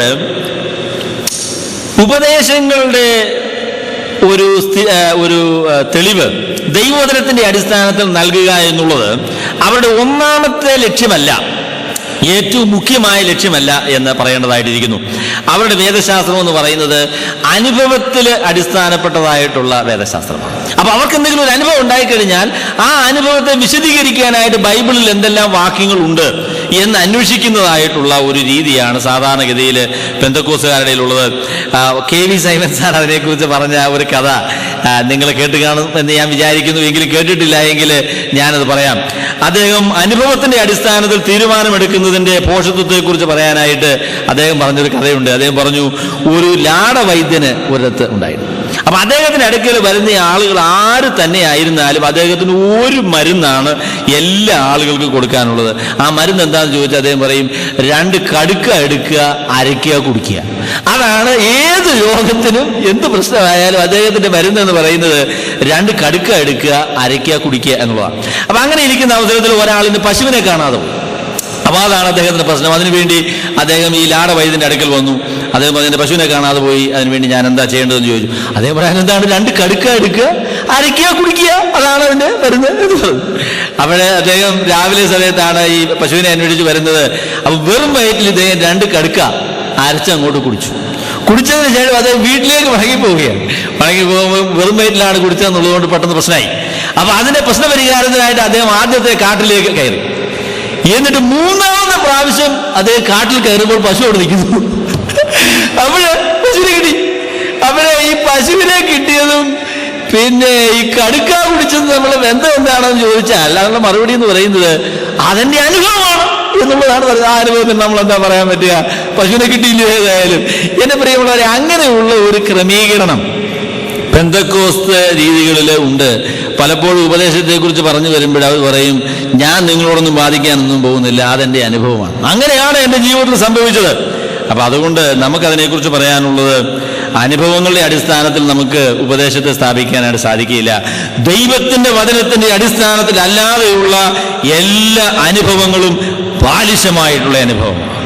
അതിനെ നമുക്ക് വിട്ടുകളയേണ്ടതായിട്ടുള്ള അനുഭവമാണ്. ദൈവത്തിന്റെ വചനമാണ് നമ്മളുടെ അടിസ്ഥാനം എന്ന് പറയുന്നത്. നമ്മുടെ അനുഭവങ്ങളുടെ അടിസ്ഥാനം എന്ന് പറയുന്നത് ദൈവത്തിന്റെ വചനമാണ്. അവിടെ പരിശുദ്ധാത്മാവിനെ കുറിച്ചുള്ള അവരുടെ ഉപദേശം എന്ന് പറയുന്നത് അനുഭവത്തിന്റെ അടിസ്ഥാനത്തിലുള്ളതായിട്ടുള്ള ഒരു ഉപദേശമാണ്. ഞാൻ കാത്തിരുന്നത് എനിക്ക് പരിശുദ്ധാത്മാവിനെ കിട്ടി, നീ കാത്തിരുന്നാൽ നിനക്കും കിട്ടുമെന്നുള്ളതാണ് മുഖ്യമായിട്ട് അവരുടെ ഉപദേശമായിട്ട് പറയാനായിട്ട് സാധിക്കുന്നത്. അവിടെ പെന്തക്കോസ്തുകാരെ കുറിച്ച് പറയുമ്പോൾ, പെന്തക്കോസ്തിന്റെ പൊതുവായുള്ള രീതികളെ കുറിച്ച് പറയുമ്പോൾ എല്ലാ ആൾക്കാരും ഒരുപോലെ പറയുന്ന ആളുകളല്ല. ഓരോ പുസ്തകങ്ങൾ വായിക്കുമ്പം അവർ ഓരോ രീതിയിലൊക്കെ ഈ കാര്യങ്ങളെക്കുറിച്ച് പറയും. എങ്കിലും ഈ സാമാന്യമായിട്ടുള്ള ട്രഡീഷണൽ പെന്റിക്കോസ്റ്റൽസ് എന്ന് പറയാവുന്ന assembly of God, church of God, IPC മുതലായിട്ടുള്ള സമുദായങ്ങളുടെ വിശ്വാസ പ്രമാണം വായിച്ചാൽ അവർ പറയുന്ന ഒരു പ്രസ്താവനയുണ്ട്. ആത്മാഭിഷേകത്തിനും ആത്മസ്നാനത്തിനുമുള്ള ഏകവും പ്രത്യക്ഷവുമായ അടയാളം അന്യഭാഷയാണ് എന്ന് ഞങ്ങൾ വിശ്വസിക്കുന്നു. ആത്മാഭിഷേകത്തിനും ആത്മസ്നാനത്തിനുമുള്ള ഏകവും പ്രത്യക്ഷവുമായുള്ള അടയാളം അന്യഭാഷയാണ് എന്ന് ഞങ്ങൾ വിശ്വസിക്കുന്നു. മറ്റു ചില ആളുകളോട് ചോദിക്കുമ്പോൾ അവർ പറയും, പരിശുദ്ധാത്മാവിനെ ലഭിക്കുന്നത് തന്നെ അന്യഭാഷ അടയാളത്തോടുകൂടെ നമ്മൾ കാത്തിരുന്ന് ആണ് പരിശുദ്ധാത്മാവിനെ പ്രാപിക്കുന്നത് എന്നുള്ള ഒരാശയം ട്രഡീഷണൽ പെന്തക്കോസ്തുകാർക്കുള്ളതാണ്. കരിസ്മാറ്റിക്കാരോട് ചോദിച്ചാൽ പിന്നെ അവരെന്താ പറയുന്നുള്ളത് എനിക്കറിയത്തില്ല. എങ്കിലും പെന്തക്കോസ്തുകാർ ഇങ്ങനെയുള്ളൊരു ആശയം പിടിച്ചുകൊള്ളുന്നവരാണ്. എന്നാൽ ബൈബിളിന്റെ അടിസ്ഥാനത്തിൽ അങ്ങനെ ഒരു പ്രസ്താവനയ്ക്ക് യാതൊരു സാധ്യതയുമില്ല എന്ന് ഞാൻ പറയട്ടെ. അന്യഭാഷ പരിശുദ്ധാത്മ സ്നാനത്തിൻ്റെയോ അതുപോലെ തന്നെ പരിശുദ്ധാത്മാഭിഷേകത്തിൻ്റെയോ അടയാളമായിട്ട് ദൈവത്തിൻ്റെ വചനത്തിൽ ആ നിലയിൽ ഇന്നത്തെ വിശ്വാസികൾക്ക് ബാധകമായ രീതിയിൽ പറഞ്ഞിരിക്കുന്ന ഒരു പ്രസ്താവന പോലും ദൈവത്തിൻ്റെ വചനത്തിൽ ഇല്ല. കൊരിന്ത്യർ ലേഖനത്തിൽ അപ്പോസ്തലനായ പൗലോസ് അന്യഭാഷയെക്കുറിച്ച് പറയുമ്പോൾ അതിൻ്റെ 12-ാമത്തെ അധ്യായത്തിൻ്റെ 30-ാമത്തെ വാക്യത്തിലല്ലേ പറയുന്നത്, എല്ലാവരും അന്യഭാഷകൾ സംസാരിക്കുന്നുവോ എന്ന് ചോദിക്കുമ്പോൾ ഇല്ല എന്ന മറുപടിയാണ് അപ്പോസ്തലനായ പൗലോസ് അവിടെ പ്രതീക്ഷിക്കുന്നത് എന്ന് ആ വേദഭാഗം വായിക്കുന്നവർക്കറിയാം.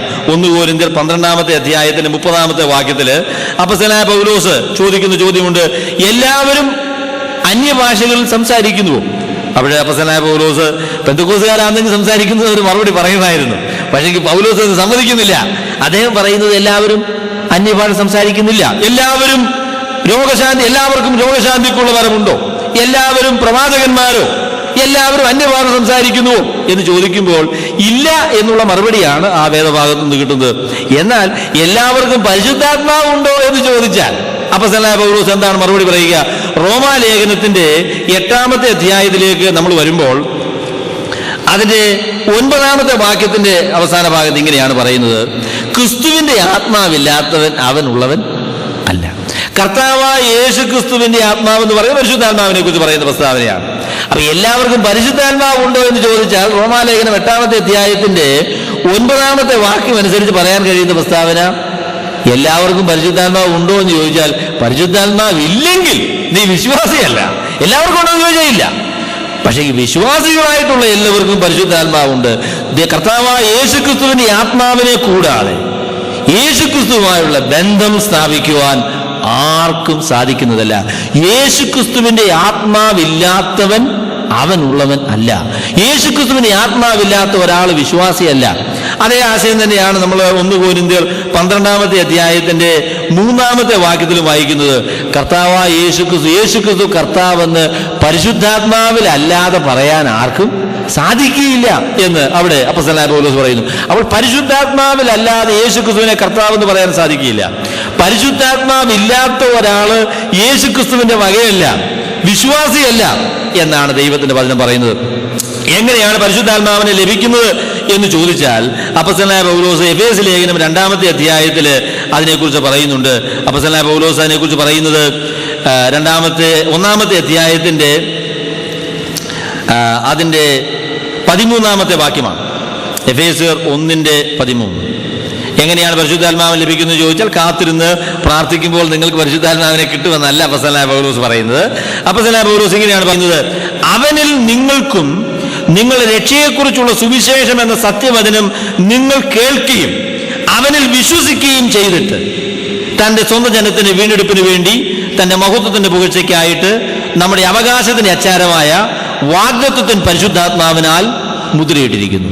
ദൈവത്തിന്റെ കർത്താവായ യേശുക്രിസ്തു പിതാവിനോട് വാങ്ങിച്ച പിതാവിന്റെ വാഗ്ദാനമായിരിക്കുന്ന പരിശുദ്ധാത്മാവിനെ ഒരു മനുഷ്യന് ലഭിക്കുന്നത് എപ്പോഴാണെന്ന് ചോദിച്ചാൽ അവനിൽ നിങ്ങൾക്കും നിങ്ങളുടെ രക്ഷയെക്കുറിച്ചുള്ള സുവിശേഷം എന്ന സത്യവചനം നിങ്ങൾ കേൾക്കുകയും അവനിൽ വിശ്വസിക്കുകയും ചെയ്തിട്ട്.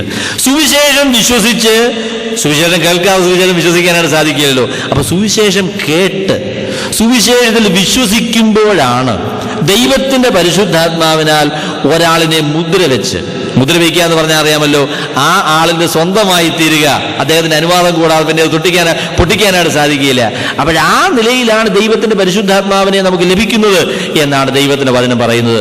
അതുകൊണ്ട് ദൈവത്തിന്റെ പരിശുദ്ധാത്മാവിനെ ലഭിക്കുവാനുള്ള ദൈവിക ക്രമീകരണം എന്ന് പറയുന്നത് സുവിശേഷം കേട്ട് അതിൽ വിശ്വസിക്കുക എന്നുള്ളതാണ്.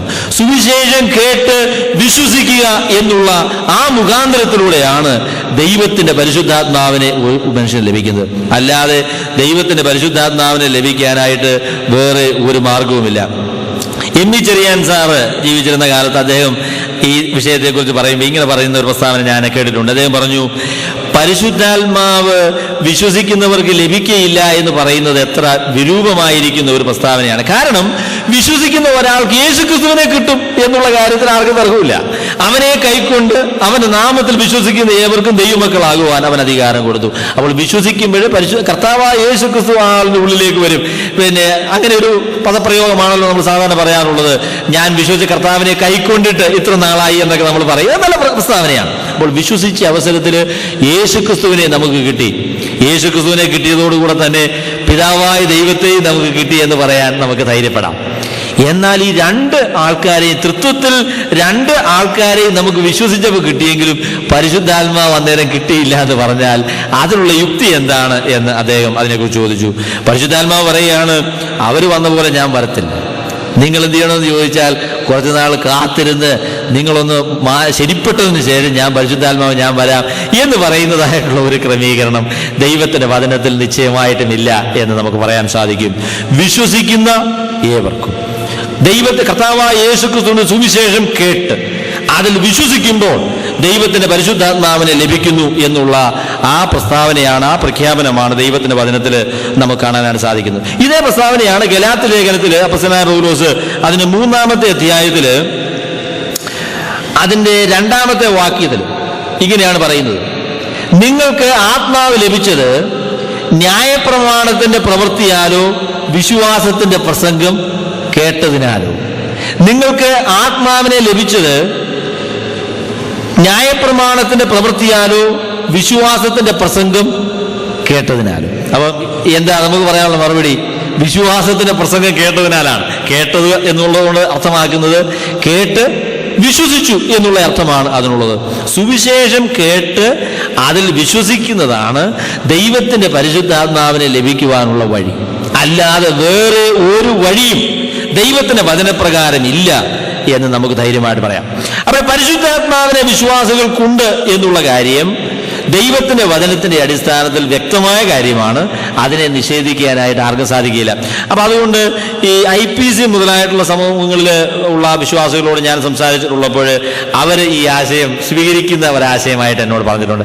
വിശ്വാസികൾക്ക് പരിശുദ്ധാത്മാവുണ്ട് എന്നുള്ളത് ഞങ്ങൾ സമ്മതിക്കുന്ന കാര്യമാണ്. എന്നാൽ പരിശുദ്ധാത്മാവിന്റെ സ്നാനം അവർക്കില്ല. അത് യഥാർത്ഥത്തിൽ കാത്തിരുന്ന് പ്രാപിക്കുമ്പോഴാണ് അവർക്ക് ലഭിക്കുന്നത് എന്ന് അവർ പറയും. അപ്പൊ ആ ആശയം എന്താണ് എന്ന് നമുക്ക് നോക്കാം. വിശ്വാസികൾക്ക് പരിശുദ്ധാത്മ സ്നാനം കിട്ടുന്നത് എങ്ങനെയാണ് എന്നുള്ളതിനെ കുറിച്ച് അപ്പോസ്തലനായ പൗലോസ് കൊരിന്ത്യർ ലേഖനം 1 കൊരിന്ത്യർ 12-ാമത്തെ അധ്യായത്തിന്റെ 13-ാമത്തെ വാക്യത്തിൽ പറയും. 1 കൊരിന്ത്യർ 12:13: യഹൂദന്മാരോ യവനന്മാരോ ദാസന്മാരോ സ്വതന്ത്രരോ നാം എല്ലാവരും ഏക ശരീരമാകുമാറ് ഒരേ ആത്മാവിൽ സ്നാനമേറ്റും എല്ലാവരും ഒരേ ആത്മാവിനെ പാനം ചെയ്തും ഇരിക്കുന്നു. വിശ്വാസികളെ കുറിച്ച് അപ്പോസ്തലനായ പൗലോസ് പറയുമ്പോൾ നിങ്ങൾ സഭയുടെ അംഗമാണ് എങ്കിൽ, വിശ്വസിക്കുന്നവരെ കർത്താവ് സഭയുടെ അംഗമായി സ്വീകരിച്ചു എന്നാണ് അപ്പോസ്തല പ്രവൃത്തിയിൽ നമ്മളോട് പറയുന്നത്. അപ്പൊ കർത്താവായ യേശുക്രിസ്തുവിന്റെ ശരീരത്തിന്റെ ഭാഗമായി തീരുന്നത് രക്ഷിക്കപ്പെടുമ്പോഴാണ്, വിശ്വസിക്കുമ്പോഴാണ്, കർത്താവായ യേശുക്രിസ്തുവിനെ രക്ഷിതാവായി സ്വീകരിക്കുമ്പോഴാണ്. അങ്ങനെ സഭയുടെ ഭാഗമായി തീരുന്നത് എങ്ങനെയാണ് എന്ന് ചോദിച്ചാൽ പരിശുദ്ധാത്മാവിനോടുള്ള ബന്ധത്തിൽ പറയുകയാണ് എങ്കിൽ പരിശുദ്ധാത്മ സ്നാനം നിമിത്തമാണ് സഭയുടെ അംഗങ്ങളായിട്ട് നമ്മൾ തീരുന്നത് എന്നാണ് അപ്പോസ്തലനായ പൗലോസ് പറയുന്നത്. യഹൂദന്മാരോ യവനന്മാരോ ദാസന്മാരോ സ്വതന്ത്രന്മാരോ നാം എല്ലാവരും ഏക ശരീരമാകുമാറ് ഒരേ ആത്മാവിൽ സ്നാനമേറ്റും എല്ലാവരും ഒരേ ആത്മാവിനെ പാനം ചെയ്തുമിരിക്കുന്നു. അപ്പൊ വിശ്വാസികളായിട്ടുള്ള എല്ലാ ആളുകളും, ദൈവത്തിന്റെ സഭയുടെ ഭാഗമായിരിക്കുന്ന എല്ലാ വിശ്വാസികൾക്കും ദൈവത്തിന്റെ പരിശുദ്ധാത്മാവിന്റെ സ്നാനമുണ്ട് എന്നാണ് ഈ വാക്യം പറയുന്നത്.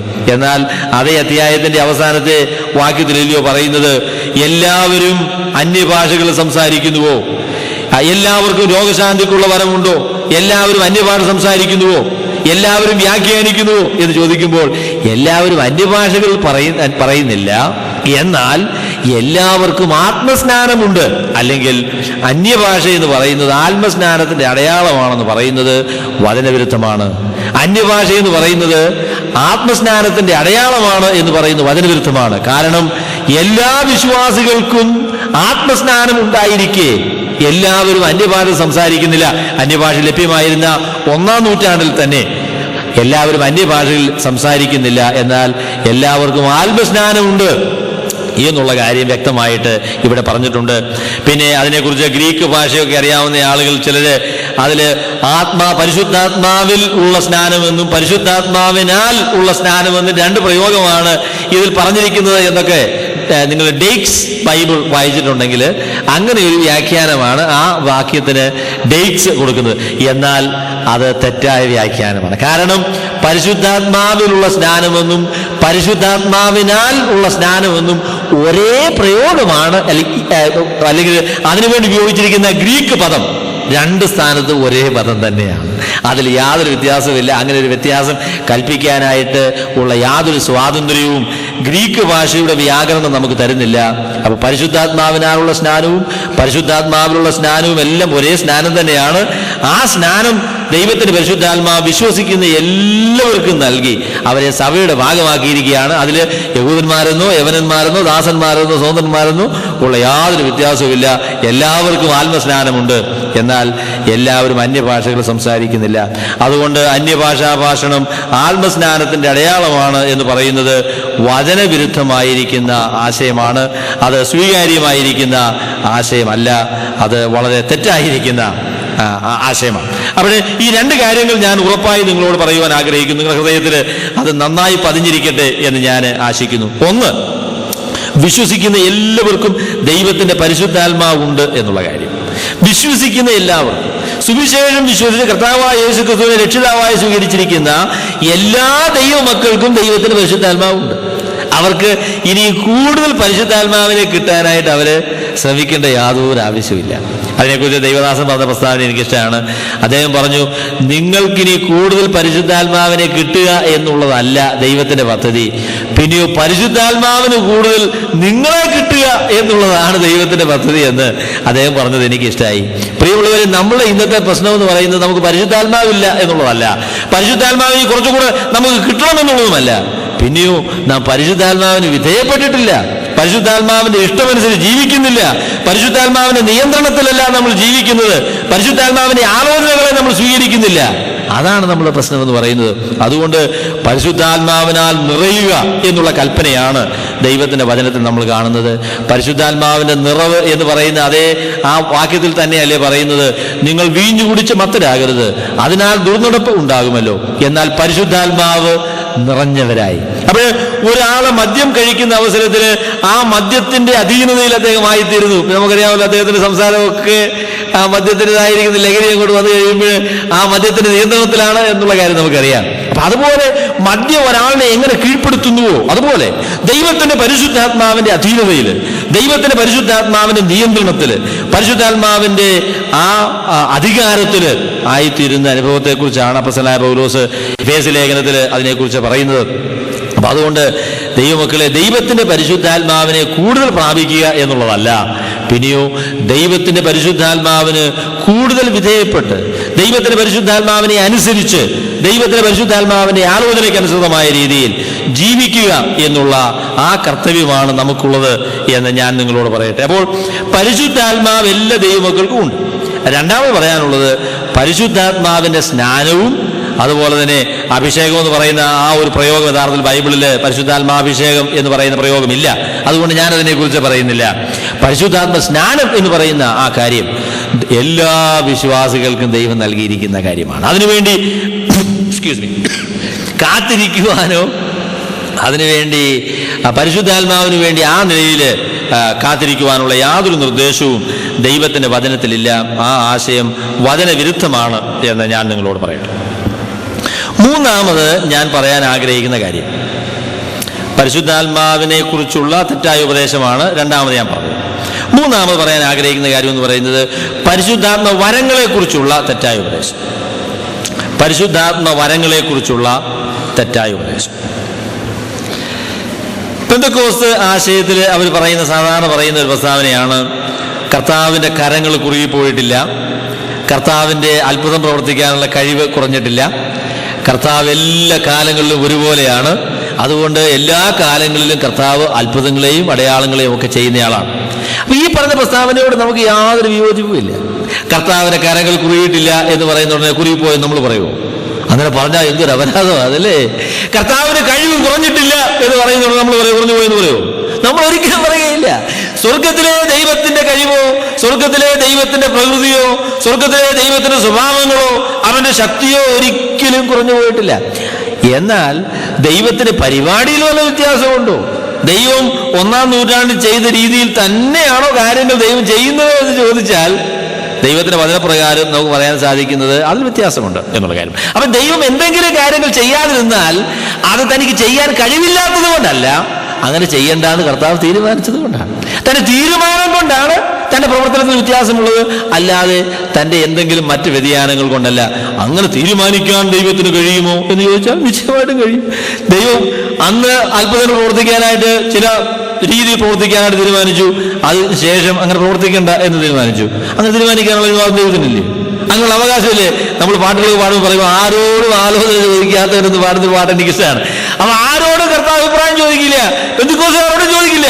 കർത്താവ് അങ്ങനെ തീരുമാനിച്ചെങ്കിൽ കർത്താവ് തീരുമാനിക്കുക, കർത്താവിന്റെ തീരുമാനമാണ്. അങ്ങനെ തീരുമാനിച്ചുവോ എന്നുള്ള ചോദ്യമാണ് യഥാർത്ഥത്തിൽ ബൈബിളിനെ സംബന്ധിച്ച് നമുക്ക് ചോദിക്കാനായിട്ടുള്ളത്. പെന്തക്കോസ്തുകാർ പറയും, 1-ാം നൂറ്റാണ്ടില് ദൈവത്തിന്റെ പരിശുദ്ധാത്മാവ് പ്രവർത്തിച്ചതായിട്ടുള്ള അത്ഭുത വരങ്ങൾ നൽകിയതായിട്ടുള്ള അതേ രീതിയിൽ തന്നെ ഇന്നും കർത്താവ് പ്രവർത്തിക്കുന്നു. അതിൽ യാതൊരു വ്യത്യാസവും വന്നിട്ടില്ല എന്നുള്ള കാര്യമാണ് അവർ പറയാനായിട്ട് ആഗ്രഹിക്കുന്ന കാര്യം. എന്നാൽ ഞാനതിനെക്കുറിച്ച് വേറൊരു പോയിന്റ് അവസാനമായിട്ട് പറഞ്ഞ് ഞാൻ നിർത്താം. അതിനു മുമ്പേ ഒരു കാര്യം പറയാനുള്ളത്, നമ്മൾ ഈ അത്ഭുതങ്ങളെ കുറിച്ച് തന്നെ നോക്കിയാൽ അത് ദൈവജനത്തിന്റെ ചരിത്രത്തില് എല്ലാ കാലത്തും ഒരുപോലെ നിലനിന്നതായിട്ടുള്ള ഒരു ദൈവീക ക്രമീകരണമല്ല എന്ന് നമുക്ക് കാണാനായിട്ട് സാധിക്കും. അത്ഭുതങ്ങൾ എന്ന് പറയുന്നതായിട്ടുള്ള കാര്യം, ദൈവത്തിന്റെ പ്രത്യേകമായ ഇടപാടുകൾ എന്ന് പറയുന്നതായിട്ടുള്ള കാര്യം ദൈവജനത്തിന്റെ ചരിത്രത്തിൽ എല്ലാ കാലങ്ങളിലും ഒരുപോലെ നിലനിന്ന ഒരു കാര്യമല്ല. ദൈവത്തിന്റെ വചനം നിങ്ങൾ വായിച്ചു നോക്കൂ. അബ്രഹാം എത്ര അത്ഭുതമാണ് ചെയ്തത്? വളരെ വളരെ കുറവ്. അല്ലെങ്കിൽ ഒരു പക്ഷേ തൻ്റെ മകനെ യാഗം കഴിക്കാനായിട്ട് പോയപ്പോൾ സ്വർഗത്തിൽ നിന്ന് ദൈവം അവനോട് പ്രത്യേകമായി അരുളി ചെയ്ത ആ അരുളപ്പാടൊക്കെ ഒരു പക്ഷേ ആ കാറ്റഗറി പെടുത്താമെങ്കിലും അബ്രഹാമിന്റെ ജീവിതത്തിൽ ഒരുപാട് അത്ഭുതങ്ങളെന്ന് പറയുന്ന രീതിയിൽ ആ നിലയിലെ കാര്യങ്ങൾ നമ്മൾ കാണുന്നില്ല. അത്ഭുതങ്ങളുടെ ഒരു വലിയ പ്രകടനം നമ്മൾ കാണുന്നത് മോശ ഇസ്രായേൽ മക്കളെ മിസ്രയീമിൽ നിന്ന് പുറപ്പെടുവിക്കുന്നതായിട്ടുള്ള ആ കാലഘട്ടം, പിന്നെ 40 സംവത്സരം അവർ മരുഭൂമിയിൽ കൂടെ നടന്ന കാലഘട്ടം എന്ന് പറയുന്നത് അത്ഭുതങ്ങൾ വളരെ കണ്ട ഒരു കാലഘട്ടമാണ്. എന്നാൽ അവരെ ഇസ്രായേലില് അവരുടെ കനാൻ നാട്ടിൽ ചേർന്നതിന് ശേഷം ഞാനിങ്ങനെ പറയാറുണ്ട്, അവിടെ ചെന്ന് കഴിഞ്ഞതിന് ശേഷം പിറ്റേ ദിവസം രാവിലെ അവർക്ക് സ്ഥലമൊക്കെ വിഭാഗിച്ചു കൊടുത്തു, കൃഷി ചെയ്യാനുള്ള സ്ഥലമൊക്കെ കൊടുത്തു, അതിനുള്ള ക്രമീകരണങ്ങളൊക്കെ കൊടുത്തു. ഉടനെ വെറുതെ പറയാം, ഞാൻ കൃഷിയൊന്നും ചെയ്യുന്നൊന്നുമില്ല, അത്ഭുതങ്ങൾ വിശ്വസിക്കുന്ന ഒരാളാണ് ഞാൻ എന്ന് പറഞ്ഞിട്ട് പിറ്റത്തോട് നിന്ന് വാ വിളിച്ചിരിക്കാം മന്ന വന്നത് വായു വീഴാനായിട്ട്. അവനവിടെ നിൽക്കത്തേ ഉള്ളൂ കേട്ടോ, വെറുതെ അവിടെ നിൽക്കത്തേ ഉള്ളൂ. കുറച്ചു നേരം നിന്ന് വാ വിളിക്കുന്നുണ്ട്, വാ കഴിക്കുന്നുണ്ട്, വാ അടച്ചു വീട്ടിൽ കയറും. അത്രേ ഒക്കത്തുള്ളൂ. കാര്യം ചോദിച്ചാൽ ദൈവത്തിന്റെ പദ്ധതിയല്ല. കർത്താവ് നിങ്ങൾക്ക് തൂമ്പായും പിന്നെ കോടാലിയും ഒക്കെ തന്നതിനാ പോയി കിഴക്കിടാ കുഞ്ഞ് എന്നാ കർത്താവിന് പറയാനുള്ളത്. നീ ഇവിടെ വായു പൊളിച്ച് നിൽക്കാനായിട്ട് പ്രതീക്ഷിക്കുന്നില്ല. അപ്പൊ ദൈവത്തിന്റെ അന്നത്തെ ക്രമീകരണം എന്താണെന്ന് ചോദിച്ചാൽ അവരുടെ അധ്വാനം കൊണ്ട് അവര് ആഹാര സാധനങ്ങളും ഒക്കെ ഉണ്ടാക്കി സാമാന്യമായ രീതിയിൽ കഴിയണമെന്നുള്ളതാണ്. പിന്നെ മന്ന എന്ന് പറയുന്ന ഒരു കാര്യം കാണാനേ ഇല്ലായിരുന്നു. പിന്നെ കർത്താവിന്റെ ദാസൻ പറഞ്ഞു, ഇത് കാണാനായിട്ട് നിങ്ങൾക്ക് ഉള്ളത് കൊണ്ട് മന്ന എടുത്ത് നിങ്ങൾ ആ സമാഗമന കൂടാരത്തിൽ വിശുദ്ധ സ്ഥലത്ത് അത് വെച്ചോണം, അത് പിന്നത്തെ തലമുറയ്ക്ക് കാണാനായിട്ട്. ആ മന്ന എന്ന് പറഞ്ഞ ക്രമീകരണം നിന്നു. കാടപ്പക്ഷിയും എവിടെ എന്ന് ചോദിച്ച് വെളിയിൽ പോയി നിന്നാല് അതിനൊക്കെ പറഞ്ഞു പോകുന്നത് കാടപ്പക്ഷി ചിലപ്പോൾ കാണാനായിരിക്കും, അങ്ങോട്ടും പറഞ്ഞു വരുമൊന്നുമില്ല. കാരണം അത് ദൈവത്തിന്റെ ക്രമീകരണമല്ല, ആ രീതിയിലല്ല ദൈവം അതിനെ ക്രമീകരിച്ചിരിക്കുന്നത്. അതിനുശേഷം നൂറ്റാണ്ടുകൾ കഴിഞ്ഞു, അത്ഭുതങ്ങളും അടയാളങ്ങളും ഒന്നും ആ കാലഘട്ടത്തിലേക്ക് നടന്നില്ല. പിന്നീട് ഒരു പക്ഷേ അത്ഭുതങ്ങളെ നമ്മൾ കാണുന്നത് ഏലിയാ പ്രവാചകന്റെയും കാലത്താണ് അങ്ങനെയുള്ള അത്ഭുതങ്ങളെ കുറിച്ച് കാണുന്നത്. പിന്നീട് ഒരു പക്ഷേ അത്ഭുതങ്ങളുടെ വലിയ പ്രകടനം നമ്മൾ കാണുന്നത് നമ്മളെ കർത്താവായ യേശു ക്രിസ്തുവിന്റെയും തന്നെ ശിഷ്യന്മാരുടെയും കാലത്താണ്. അപ്പോൾ അത്ഭുതങ്ങൾ എന്ന് പറയുന്നത് എല്ലാ കാലങ്ങളിലും ഇങ്ങനെ തുടർമാനമായി നടന്നുകൊണ്ടിരിക്കുന്ന ഒരു കാര്യമാണ് എന്ന് പറഞ്ഞാൽ നിങ്ങൾ ബൈബിൾ വായിക്കാത്ത ആളുകളാണെന്നാണ് ഞാൻ നിങ്ങളെ കുറിച്ച് പറയാൻ ആഗ്രഹിക്കുന്നത്. അങ്ങനെയല്ല ദൈവം പ്രവർത്തിച്ചിട്ടുള്ളത്. സാമാന്യമായ രീതിയിലുള്ള ദൈവീയ ക്രമീകരണങ്ങളാണ് സാമാന്യമായ കാലഘട്ടങ്ങളിലൊക്കെ ദൈവം ചെയ്തിട്ടുള്ള ക്രമീകരണം എന്ന് പറയുന്നത്. ആ നിലയിലാണ് കർത്താവ് പ്രവർത്തിച്ചിട്ടുള്ളൂ. എന്നാൽ ചില പ്രത്യേക അവസരങ്ങളിൽ ദൈവത്തിന്റെ ശക്തിയെ വെളിപ്പെടുത്തുവാൻ, ദൈവത്തിന്റെ വെളിപ്പാടിനെ സ്ഥിരീകരിക്കുവാനായിട്ട് പ്രത്യേക കാര്യങ്ങളൊക്കെ കർത്താവ് ചെയ്തിട്ടുണ്ട്. അങ്ങനെ ചെയ്യുന്ന ഒരു രീതിയും ദൈവത്തിന്റെ വചനത്തിൽ നമുക്ക് കാണാനായിട്ട് സാധിക്കും.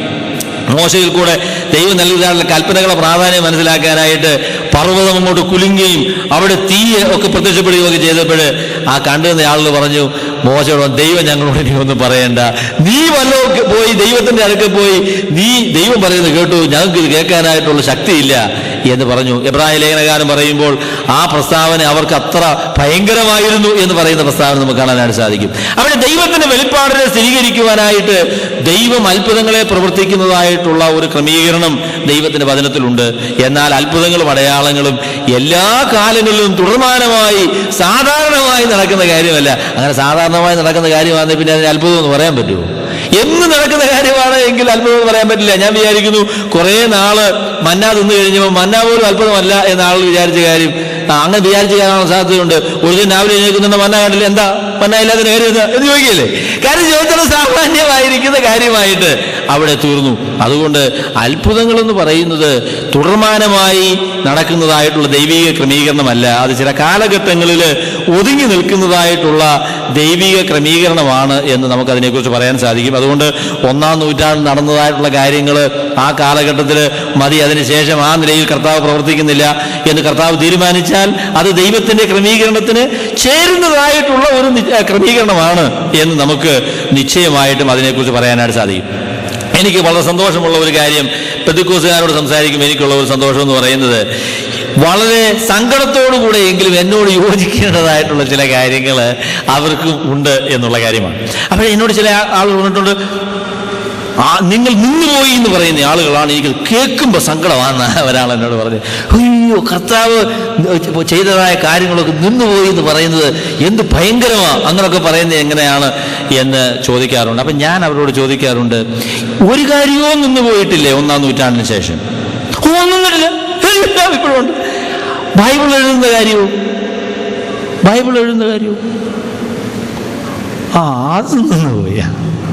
അപ്പൊ പെന്തക്കോസ്തുകാർ സങ്കടത്തോടെ സമ്മതിക്കുന്ന ഒരു കാര്യം, അവർക്ക് എഴുതാൻ കൊള്ളാതെ ആഗ്രഹമുള്ള ആളുകളൊക്കെ ഉണ്ട് കേട്ടോ. അവരുടെ കൂട്ടത്തിൽ ബൈബിളിൽ എഴുതാൻ കൊള്ളാതെ ആഗ്രഹമുള്ള പേനായും പിടിച്ചുകൊണ്ടിരിക്കുന്ന ആളുകളുണ്ട്, പക്ഷേ അതിനുള്ള കരുത്ത് അവർക്കില്ല എന്നേ ഉള്ളൂ. അവിടെ ബൈബിൾ എഴുതുന്ന കാര്യം ഏതായാലും നിന്നുപോയി എന്നുള്ള കാര്യം പിന്നെ സുബോധമുള്ള എല്ലാ പെന്തക്കോസ്തുകാരും സമ്മതിക്കും. ബൈബിൾ എഴുതി നിന്ന് പോയില്ല എന്ന് പറഞ്ഞ ചില ഗ്രൂപ്പുകാരൊക്കെ ഉണ്ട്, മോർമൺസ് എന്നൊക്കെ പറയുന്നത്. അവരെ നമുക്ക് അതിന് പരിചയമില്ല, അത് നന്നായി. ഏതായാലും ഈ മോർമൺസിന്റെ പുസ്തകത്തെക്കുറിച്ചും ഒരു ദൈവദാസൻ പറഞ്ഞു, ആ പുസ്തകം എല്ലാം ഒന്നും അത്ര മോശമാണെന്ന് പറയരുത്, നല്ല ദൈവവചനമായിട്ടുള്ള കാര്യങ്ങൾ അതിലുണ്ട് എന്ന് ചോദിച്ചു. അപ്പൊ ഏതാന്ന് ചോദിച്ചു, ദൈവവചനത്തിലുള്ള ഉദ്ധരണികളുണ്ട് അതിനകത്ത്. അതിനെക്കുറിച്ച് അദ്ദേഹം പറഞ്ഞു, അയ്യോ നല്ല വചനമാണെന്ന് പറഞ്ഞു. ദൈവവചനത്തിലുള്ള ഉദ്ധരണികളുള്ളത് നല്ല വചനമല്ലേ? അപ്പൊ ആ ഭാഗമുള്ള ബാക്കിയെല്ലാം മോശമാണെന്നേ ഉള്ളൂ എന്ന് അദ്ദേഹം പറഞ്ഞു. അപ്പൊ എന്റെ പ്രിയമുള്ളവർ, നമുക്ക് പറയാൻ പറ്റുന്നൊരു കാര്യം, അപ്പസ്തലനായ യോഹന്നാൻ വെളിപ്പാട് പുസ്തകം 22-ാമത്തെ അധ്യായത്തിൽ എഴുതി അതിന്റെ 21-ാമത്തെ വാക്യം എഴുതിയതിനു ശേഷം വളരെ പ്രധാനപ്പെട്ട ഒരു കാര്യം കൂടെ അദ്ദേഹം ചെയ്തു. എന്താണെന്നറിയാമോ? അവിടെ ഒരു കുത്ത് ഇട്ടു. എനിക്കത് വളരെ ഇഷ്ടമായി. 22-ാമത്തെ അധ്യായത്തിന്റെ 21-ാം വാക്യത്തിന്റെ അവസാനം നിങ്ങൾ എന്താ കാണുന്നത്? അവിടെ ഒരു ഫുൾ സ്റ്റോപ്പ്, ഒരു കുത്ത് ഇട്ട് ഉറപ്പിച്ച് വെച്ചിട്ടുണ്ട്. എന്ന് പറഞ്ഞാൽ അതിനുശേഷം പിന്നെ ഒരു പരിപാടിയില്ലെന്ന അർത്ഥം. അതിനുശേഷം ദൈവത്തിന്റെ വചനം എഴുതാനായിട്ട് ആർക്കും ദൈവം അനുവാദം കൊടുത്തിട്ടില്ല. എത്ര അത്ഭുതകരമുള്ള പെന്തക്കോസ്തുകാരനാണെങ്കിലും ശരി, അദ്ദേഹത്തിന് ബൈബിൾ എഴുതാനുള്ള അനുവാദം ഇന്നില്ല എന്നുള്ള കാര്യം വളരെ വിനയത്തോടുകൂടി അദ്ദേഹം അത് സമ്മതിക്കും. ദൈവത്തിന്റെ വചനം എഴുതുവാൻ തക്കവണ്ണം ഉണ്ടായിരുന്ന ആ നിലയിലുള്ള ദൈവിക ക്രമീകരണം 1-ാം നൂറ്റാണ്ടോടുകൂടെ അവസാനിച്ചു എന്നുള്ള കാര്യം സമ്മതിക്കാതിരിക്കാൻ ആർക്കും സാധിക്കുകയില്ല. ഇന്ന് ദൈവത്തിന്റെ വചനം എഴുതുന്നില്ല. മാത്രമല്ല, അപ്പോസ്തലനായ യോഹന്നാൻ വെളിപ്പാട് പുസ്തകം 22-ാമത്തെ അധ്യായത്തിന്റെ 21-ാം വാക്യം എഴുതി പൂർത്തീകരിച്ചതിന് ശേഷം ആ നിലയിൽ ദൈവം ആരോടും ഇടപെട്ടിട്ടില്ല എന്ന് നമുക്ക് ധൈര്യമായിട്ട് പറയാനായിട്ട് സാധിക്കും. അപ്പൊ എന്തെങ്കിലും നിന്നുപോയോ എന്ന് ചോദിച്ചാൽ നിന്നുപോയി എന്നുള്ളത് അവരും സങ്കടത്തോടാണെന്നോ സന്തോഷത്തോടാണെന്നോ എനിക്കറിയത്തില്ല, പറഞ്ഞേ ഒക്കത്തുള്ളൂ. ദൈവത്തിന്റെ വചനം എഴുതുന്ന പരിപാടി ദൈവം നിർത്തി. അത് 1-ാം നൂറ്റാണ്ടിൽ ദൈവം നിർത്തിയതാണ്. അപ്പൊ അങ്ങനെ ദൈവത്തിന്റെ വചനം എഴുതുന്ന പരിപാടി 1-ാം നൂറ്റാണ്ടിൽ നിർത്തിയെങ്കിൽ ദൈവത്തിന്റെ വചനം എഴുതാനായിട്ട് ദൈവം ഉപയോഗിച്ച പ്രത്യേക വരങ്ങൾ നിന്നുപോയി എന്ന് പറയുന്നതിൽ എന്താ അപാകത? ദൈവത്തിന്റെ വചനം എഴുതാനായിട്ട് ദൈവം ഉപയോഗിച്ചതായിട്ടുള്ള പ്രത്യേക ക്രമീകരണങ്ങളും ദൈവവചനം എഴുതി തീർത്തതോടുകൂടെ ദൈവം അവസാനിപ്പിച്ചു എന്ന് പറയുന്നത് വളരെ സ്വീകാര്യമായിരിക്കുന്ന കാര്യമാണ്. ദൈവത്തിന്റെ വചനത്തിൽ ഈ വരങ്ങൾ നിന്നുപോകുമെന്ന് പറയുന്നതായിട്ടുള്ള പ്രസ്താവനകളുണ്ട്. അതിനെക്കുറിച്ച് അഭിപ്രായ വ്യത്യാസമൊക്കെ ഉണ്ട്, എന്തായിക്കോട്ടെ. എങ്കിൽ ഈ വചനത്തെ സംബന്ധിച്ച് ആർക്കും ഇക്കാര്യത്തിൽ തർക്കത്തിന് അവകാശമില്ല. ദൈവത്തിന്റെ വചനം എഴുതപ്പെടുന്നില്ല. 1-ാം നൂറ്റാണ്ടിൽ അപ്പസ്തലന്മാരും പ്രവാചകന്മാരും ദൈവത്തിന്റെ വചനം നമുക്ക് എഴുതി നമ്മെ ഏൽപ്പിച്ചതിനു ശേഷം ആർക്കും അത് എഴുതുവാനുള്ള അനുവാദം ദൈവം കൊടുത്തിട്ടില്ല. ഈ പുസ്തകത്തോട് ആരെങ്കിലും എന്തെങ്കിലും കൂട്ടിയാൽ ഈ പുസ്തകത്തിൽ എഴുതിയിരിക്കുന്ന സകല ബാധയും അവന്റെ മേൽ വരുത്തും എന്നാണ് ദൈവത്തിന് അവനോടുള്ള കൽപ്പന എന്ന് പറയുന്നത്. ഈ പുസ്തകത്തിൽ നിന്നും എടുത്തു മാറ്റുവാനും പാടില്ല. അതുകൊണ്ട് ദൈവത്തിന്റെ വചനത്തിന്റെ ലിഖിതമായിരിക്കുന്ന ദൈവത്തിന്റെ വചനം അതോടുകൂടെ അപ്പോസ്തലനായ യോഹന്നാന്റെ മരണത്തോടുകൂടെ, അല്ലെ എഴുത്തിന്റെ അവസാനത്തോടുകൂടെ അത് അവസാനിപ്പിച്ചിരിക്കുകയാണ്. അപ്പൊ അങ്ങനെ അവസാനിച്ചുവെങ്കിൽ ദൈവത്തിൻ്റെ വചനം എഴുതാനായിട്ട് ദൈവം ഉപയോഗിച്ചതായിട്ടുള്ള അത്ഭുത വരങ്ങളും ആ നിലയിൽ ഇന്ന് നിലനിൽക്കുന്നില്ല. ദൈവത്തിന്റെ വചനം സ്വീകരിക്കാനായിട്ട് ദൈവം ഉപയോഗിച്ച പ്രവചനത്തിൻ്റെതായിരിക്കുന്ന വരം, അതുപോലെ തന്നെ ദൈവിക വെളിപ്പാട് കൊടുക്കുവാൻ തക്കൊണ്ട് ഉപയോഗിച്ച അന്യഭാഷാ വരം, അങ്ങനെയുള്ളതായിട്ടുള്ള പ്രത്യേക വരങ്ങൾ ദൈവവചനത്തിന്റെ എഴുത്തിനോടുകൂടെ തന്നെ ദൈവം നിർത്തിയ കാര്യങ്ങളാണ്. അങ്ങനെ നിന്നുപോയി എന്ന് പറയുന്നത് സ്വീകാര്യമായിരിക്കുന്ന ഒരു പ്രസ്താവനയാണ്, അല്ലെങ്കിൽ അങ്ങനെ പറഞ്ഞേ ഒക്കത്തുള്ളൂ എന്ന് ഞാൻ പറയുവാൻ ധൈര്യപ്പെടുകയാണ്. ഒരു ദൈവദാസന് പ്രവചനവരത്തെക്കുറിച്ച് പറഞ്ഞ കാര്യം എനിക്കിഷ്ടമാണ്. അദ്ദേഹം പറഞ്ഞു, ആരെങ്കിലും എഴുന്നേറ്റ് നിന്ന് പ്രവചിക്കുകയാണ് എങ്കിൽ ദൈവത്തിന്റെ വചനത്തിൽ ഇല്ലാത്ത കാര്യമാണ് ഞാൻ പ്രവചിക്കാൻ പോകുന്നതെന്ന് പറഞ്ഞാൽ ഇരിക്കടാ അവിടെ എന്ന് പറയണം. കാരണം ദൈവത്തിന്റെ വചനത്തിൽ ഇല്ലാത്ത കാര്യം പ്രവചിക്കാൻ ആർക്കാ അനുവാദം? ദൈവത്തിന്റെ വചനത്തിൽ ഇല്ലാത്ത കാര്യമാണ് നീ പറയാൻ പോകുന്നത് എന്നുള്ളത് കൊണ്ട് ഇരിക്കവിടെ എന്ന് പറയണം. അല്ല, ദൈവത്തിന്റെ വചനത്തിൽ ഉള്ള കാര്യമാണ് ഞാൻ പറയാൻ പോകുന്നത് എന്ന് പറഞ്ഞാലും ഇരിക്കവിടെ എന്ന് പറയണം. കാര്യം ചോദിച്ചാൽ നീ എന്തിനാ അതിനെ പ്രവചനം എന്ന് പറയുന്നത്? എന്തിനാ? ദൈവത്തിലുള്ള വചനം എഴുതി തന്നിരിക്കുന്ന കാര്യമില്ലയോ? എനിക്കത് വായിക്കാൻ പറ്റത്തില്ലയോ? ദൈവത്തിലുള്ള കാര്യമാണെന്ന് പറയാൻ പോരായോ? വെറുതെ എന്തിനാ നീ പ്രവചനമാണെന്നും പറഞ്ഞ് എഴുന്നേറ്റ് എന്ന് പറയുന്നത് എന്നേ നമുക്ക് അതിനെക്കുറിച്ച് ചോദിക്കാൻ സാധിക്കുകയുള്ളൂ. അതുകൊണ്ട് എൻ്റെ പ്രിയ സഹോദരങ്ങളെ, ഞാൻ നിങ്ങളോട് പറയട്ടെ, ദൈവത്തിൻ്റെ വചനം എഴുതി പൂർത്തീകരിച്ചിരിക്കുന്ന ദൈവത്തിൻ്റെ വചനം പൂർത്തിയായതിനോട് ചേർന്ന് ദൈവികമായിരിക്കുന്ന ആ ക്രമീകരണത്തിന് വ്യത്യാസമുണ്ടായി എന്നുള്ളത് നമുക്ക് ഒഴിവാക്കാനാവാത്ത ഒരു ദൈവിക സത്യമാണ്. അപ്പൊ അതുകൊണ്ട് ദൈവത്തിന്റെ വചനത്തിലുള്ളതായിരിക്കുന്ന ആദ്യകാലങ്ങളിലുള്ളതായിട്ടുള്ള അത്ഭുത വരങ്ങൾ അന്ന് നിലനിന്നതുപോലെ തന്നെ ഇന്നും നിലനിൽക്കുന്നു എന്നുള്ള അവകാശവാദം അത് സ്വീകാര്യമായിരിക്കുന്ന അവകാശവാദമല്ല. അതിലെ വ്യത്യാസം വന്നിട്ടുണ്ട്. അന്ന് നടന്നതായിട്ടുള്ള പല കാര്യങ്ങളും ഇന്ന് നടക്കുന്നില്ല. അതിന്റെ കാരണമെന്ന് പറയുന്ന ഉള്ള ആളുകൾക്ക് വിശ്വാസമില്ല എന്നുള്ളതല്ല. വിശ്വാസം കുറവുള്ള ആളുകളുണ്ട്, അതിനെക്കുറിച്ച് നമുക്ക് തർക്കമില്ല. എങ്കിലും ഇന്ന് അതുപോലുള്ള കാര്യങ്ങൾ നടക്കാത്തതിന്റെ കാരണം ഈ അത്ഭുത വരങ്ങൾക്ക് തക്കതായിട്ടുള്ള വിശ്വാസമില്ല എന്നുള്ളതല്ല, പിന്നെയോ അത് ദൈവത്തിന്റെ ഇന്നത്തെ ക്രമീകരണമല്ല എന്നുള്ളതാണ്. ഞാൻ കഴിഞ്ഞ ദിവസം ബെന്നിഗൻ എന്ന് പറയുന്ന അദ്ദേഹത്തിൻ്റെ ഒരു കാര്യത്തെക്കുറിച്ച് ഇങ്ങനെ ഒരു വീഡിയോ എനിക്ക് കിട്ടി. അത് ഇങ്ങനെ കാണുകയായിരുന്നു. അപ്പോൾ അമേരിക്കയിലെ ചാനൽ 5 CBS അല്ലല്ലോ, ഏതായാലും ശരി, 3 മെയിൻ ചാനലുകളാണ് അവിടെ ഉള്ളത്. അതിൽ CBS എന്ന് പറയുന്നതായിട്ടുള്ള ആ ടെലിവിഷൻ സംഘടന അദ്ദേഹത്തിൻ്റെ കൂടെ 2 വർഷം നടന്നു. എന്നിട്ട് അദ്ദേഹം ചെയ്തതായിട്ടുള്ള അത്ഭുതങ്ങളെ കുറിച്ചുള്ള ഒരു പഠനം അവർ നടത്തി. അപ്പം അതിൻ്റെ വീഡിയോ നിങ്ങൾക്കൊക്കെ ഇൻ്റർനെറ്റിൽ പോയാൽ കിട്ടും. അതിൻ്റെ വിശദാംശങ്ങൾ വേണമെങ്കിൽ എന്നോട് ചോദിച്ചാൽ ഞാൻ അത് നിങ്ങൾക്ക് പറഞ്ഞു തരാം. അത് ഇൻ്റർനെറ്റിലുണ്ട്. ആ വീഡിയോ ഏതാണ്ട് ഒരു 30 മിനിറ്റ് നേരത്തേക്കുള്ള വീഡിയോ ഉണ്ട്. അത് കാണാൻ നല്ല ഒരു വീഡിയോ ആണ്. അതിനെക്കുറിച്ച് ഞാൻ കണ്ടപ്പോൾ അദ്ദേഹം പറഞ്ഞത്, അദ്ദേഹത്തിൻ്റെ ഏതാണ്ട് 10 ക്രൂസൈഡുകൾക്ക് ഇവർ സമ്മതിച്ചു. ഈ ക്രൂസൈഡുകൾക്ക് ചെന്നോട്ടെ എന്ന് ചോദിച്ചപ്പോൾ അതിനുള്ള അനുവാദം അദ്ദേഹം കൊടുത്തില്ല. എന്നാൽ കേൾവിക്കാരെന്നുള്ള രീതിയിലാണ് ഇവർ പോയത്. അപ്പോൾ ലാസ് വേഗസ് എന്ന് പറയുന്ന സ്ഥലത്ത് വെച്ച് നടന്ന ഒരു വലിയ അത്ഭുത രോഗശാന്തി സ്ഥലത്ത് 40 ആളുകൾക്ക് അത്ഭുത രോഗശാന്തി ഉണ്ടായി എന്നാണ് അവർ അന്ന് അവകാശവാദം പറഞ്ഞത്. അപ്പോൾ ഈ 40 പേർക്ക് അത്ഭുത രോഗശാന്തി ഉണ്ടായതിനെ കുറിച്ച് അങ്ങനെയുള്ള പ്രഖ്യാപനം ഉണ്ടായപ്പോൾ ഇവരുടെ സംഘടനക്കാരോട് പറഞ്ഞു, ഈ 40 ആളുകളുടെയും പേര് ഞങ്ങൾക്ക് തരണം, അതിനെക്കുറിച്ചുള്ള വിവരം തരണം, അവർ യഥാർത്ഥത്തിൽ രോഗശാന്തി കിട്ടിയ ആളുകളാണോ എന്നുള്ള കാര്യം ഞങ്ങൾക്ക് അന്വേഷിക്കണം എന്ന് പറഞ്ഞത്. ചില ആഴ്ചകളോളം മാസങ്ങളോളം അവർ അതിന് മറുപടി കൊടുത്തില്ല എന്ന് പറഞ്ഞു. അവസാനം ഈ ലാസ് വേഗസിലെ സംഭവമല്ല, ഈ 10 വർഷത്തെ ഇവരുടെ ഇദ്ദേഹത്തിൻ്റെ പരിപാടിയിൽ രോഗശാന്തി കിട്ടിയെന്ന് ധൈര്യമുള്ള 5 ആൾക്കാരുടെ അഡ്രസ്സ് അവർക്ക് കൊടുത്തു. അപ്പോൾ ഈ 5 പേരിൽ 2-3 ആളുകളുടെ പടം അതിൽ കാണിക്കുന്നുണ്ട്. അവർ അത്ഭുത രോഗശാന്തി കിട്ടിയ ഒരാൾ, ഈ ലങ്സിന് ക്യാൻസർ പിടിച്ച ഒരാളാണ് അത്ഭുത രോഗശാന്തി കിട്ടിയത്. അപ്പോൾ ഇവർ ചെന്നിട്ട് ഒരാഴ്ച കഴിഞ്ഞ് ആൾ ചത്തുപോവുകയും ചെയ്തു. അപ്പോൾ ഇദ്ദേഹം ചെന്നതിൻ്റെ പടം കാണിക്കുന്നുണ്ട്. അത്ഭുത രോഗശാന്തി കിട്ടിയ ആളുടെ ഇരിപ്പ് കാണുമ്പോൾ തന്നെ ഇതെന്തോ അത്ഭുതമാണ് എന്ന് നമുക്ക് തോന്നിപ്പോകും. അപ്പോൾ അവർ പറഞ്ഞത്, ഇവർക്ക് കണ്ടുപിടിക്കാൻ പറ്റിയ 3 ആൾക്കാരെ കുറിച്ച് പറഞ്ഞത് 3 ആൾക്കാരും വെറുതെ പറഞ്ഞതാണ്. അവരതിനെക്കുറിച്ച് ചോദിച്ചപ്പം ബെന്നിഗിനെ ഒന്നും ഒരു കുറ്റം പറയുന്നില്ല, അന്ന് ഞങ്ങൾക്ക് സൗഖ്യം കിട്ടിയെന്നാണ് ഞങ്ങൾക്ക് തോന്നിയെന്ന് അവർ പറഞ്ഞു. ഏതായാലും ശരി, അവർക്ക് സൗഖ്യമൊന്നും കിട്ടിയില്ല. അവർ വെറുതെ പറഞ്ഞ ദൈവ സൗഖ്യം കൊടുക്കുകയില്ലെന്നൊന്നുമല്ല ഞാനതുകൊണ്ട് പറയാൻ ഉദ്ദേശിക്കുന്നത്. എന്നാൽ കർത്താവിന് പേര് കച്ചവടം നടത്തുന്നതായിട്ടുള്ള ഈ ഇങ്ങനെയുള്ള ആളുകൾ അവർ പറയുന്നതായിട്ടുള്ള കാര്യങ്ങൾ വളരെ വളരെ വിചിത്രവും അതുപോലെ തന്നെ വളരെ ഒരു പ്രകടനവുമാണ് എന്ന് ആ വീഡിയോ കണ്ടാൽ നിങ്ങൾക്ക് ബോധ്യമാകും. എൻ്റെ പ്രിയമുള്ളവരെ, ഞാൻ പറയാൻ ആഗ്രഹിക്കുന്നത്, ദൈവം ഇന്നും അത്ഭുതങ്ങളെ പ്രവർത്തിക്കുന്നവനാണ്. തൻ്റെ ഇഷ്ടപ്രകാരം നമ്മുടെ പ്രാർത്ഥനകൾക്ക് മറുപടിയായി ദൈവം തൻ്റെ ഹിതം പോലെ നമ്മുടെ ജീവിതങ്ങളിൽ അത്ഭുതങ്ങളെ പ്രവർത്തിക്കുന്നവനാണ്. എന്നാൽ 1-ാം നൂറ്റാണ്ടിൽ കർത്താവും തൻ്റെ ശിഷ്യന്മാരും ചെയ്തതുപോലെയുള്ള അത്ഭുതങ്ങൾ അതേ നിലയിലും അതേ നിലവാരത്തിലും അതുപോലെയുള്ള ആ ഫ്രീക്വൻസിയിലും ഇന്ന് നടക്കുന്നില്ല. അത് ദൈവത്തിൻ്റെ പദ്ധതിയല്ല എന്നുള്ളത് കൊണ്ടാണ് ആ നിലയിലെ കാര്യങ്ങൾ നടക്കാത്തത്. എന്നാൽ അതിനേക്കാളും വലിയ അത്ഭുതങ്ങൾ യഥാർത്ഥത്തിൽ ഈ കാലങ്ങളിൽ നടക്കുന്നുണ്ട് എന്നുള്ളത് നമുക്ക് പറയാനായിട്ട് സാധിക്കും. കർത്താവ് തൻ്റെ ശിഷ്യന്മാരോട് പറഞ്ഞു, ഞാൻ ചെയ്തതിലും അധികം അത്ഭുതം നിങ്ങൾ ചെയ്യും എന്ന് തൻ്റെ ശിഷ്യന്മാരോട് പറഞ്ഞു. നമുക്കറിയാം, കർത്താവ് ചെയ്തതായിട്ടുള്ള അത്ഭുതങ്ങളെക്കാൾ അധികമായുള്ള അത്ഭുതങ്ങൾ യഥാർത്ഥത്തിൽ ശിഷ്യന്മാരാരും ചെയ്തിട്ടില്ല. ലാസറിനെ 4 ദിവസം ആയി മരിച്ച് നാറ്റം വെച്ചതായിട്ടുള്ള ലാസറിനെ ഉയർപ്പിച്ചതുപോലുള്ള സംഭവം ശിഷ്യന്മാരാരും ചെയ്തിട്ടില്ല. കർത്താവ് ചെയ്തതായിട്ടുള്ള അത്ഭുതങ്ങളെ നമ്മൾ നോക്കുമ്പോൾ അതിന് തത്തുല്യമായ നിലയിൽ തൻ്റെ ശിഷ്യന്മാരാരും അതേ രീതിയിൽ പ്രവർത്തിച്ചിട്ടില്ല എന്ന് നമുക്ക് കാണാനായിട്ട് സാധിക്കും. പിന്നെ എങ്ങനെയാണ് കർത്താവ് പറഞ്ഞത്, ഞാൻ ചെയ്തതിലും അധികം അത്ഭുതങ്ങൾ നിങ്ങൾ ചെയ്യും എന്ന് പറഞ്ഞത്? അതിനെക്കുറിച്ച് വേദശാസ്ത്രികൾ പറയുന്ന കാര്യം എനിക്ക് സ്വീകാര്യമാണ്.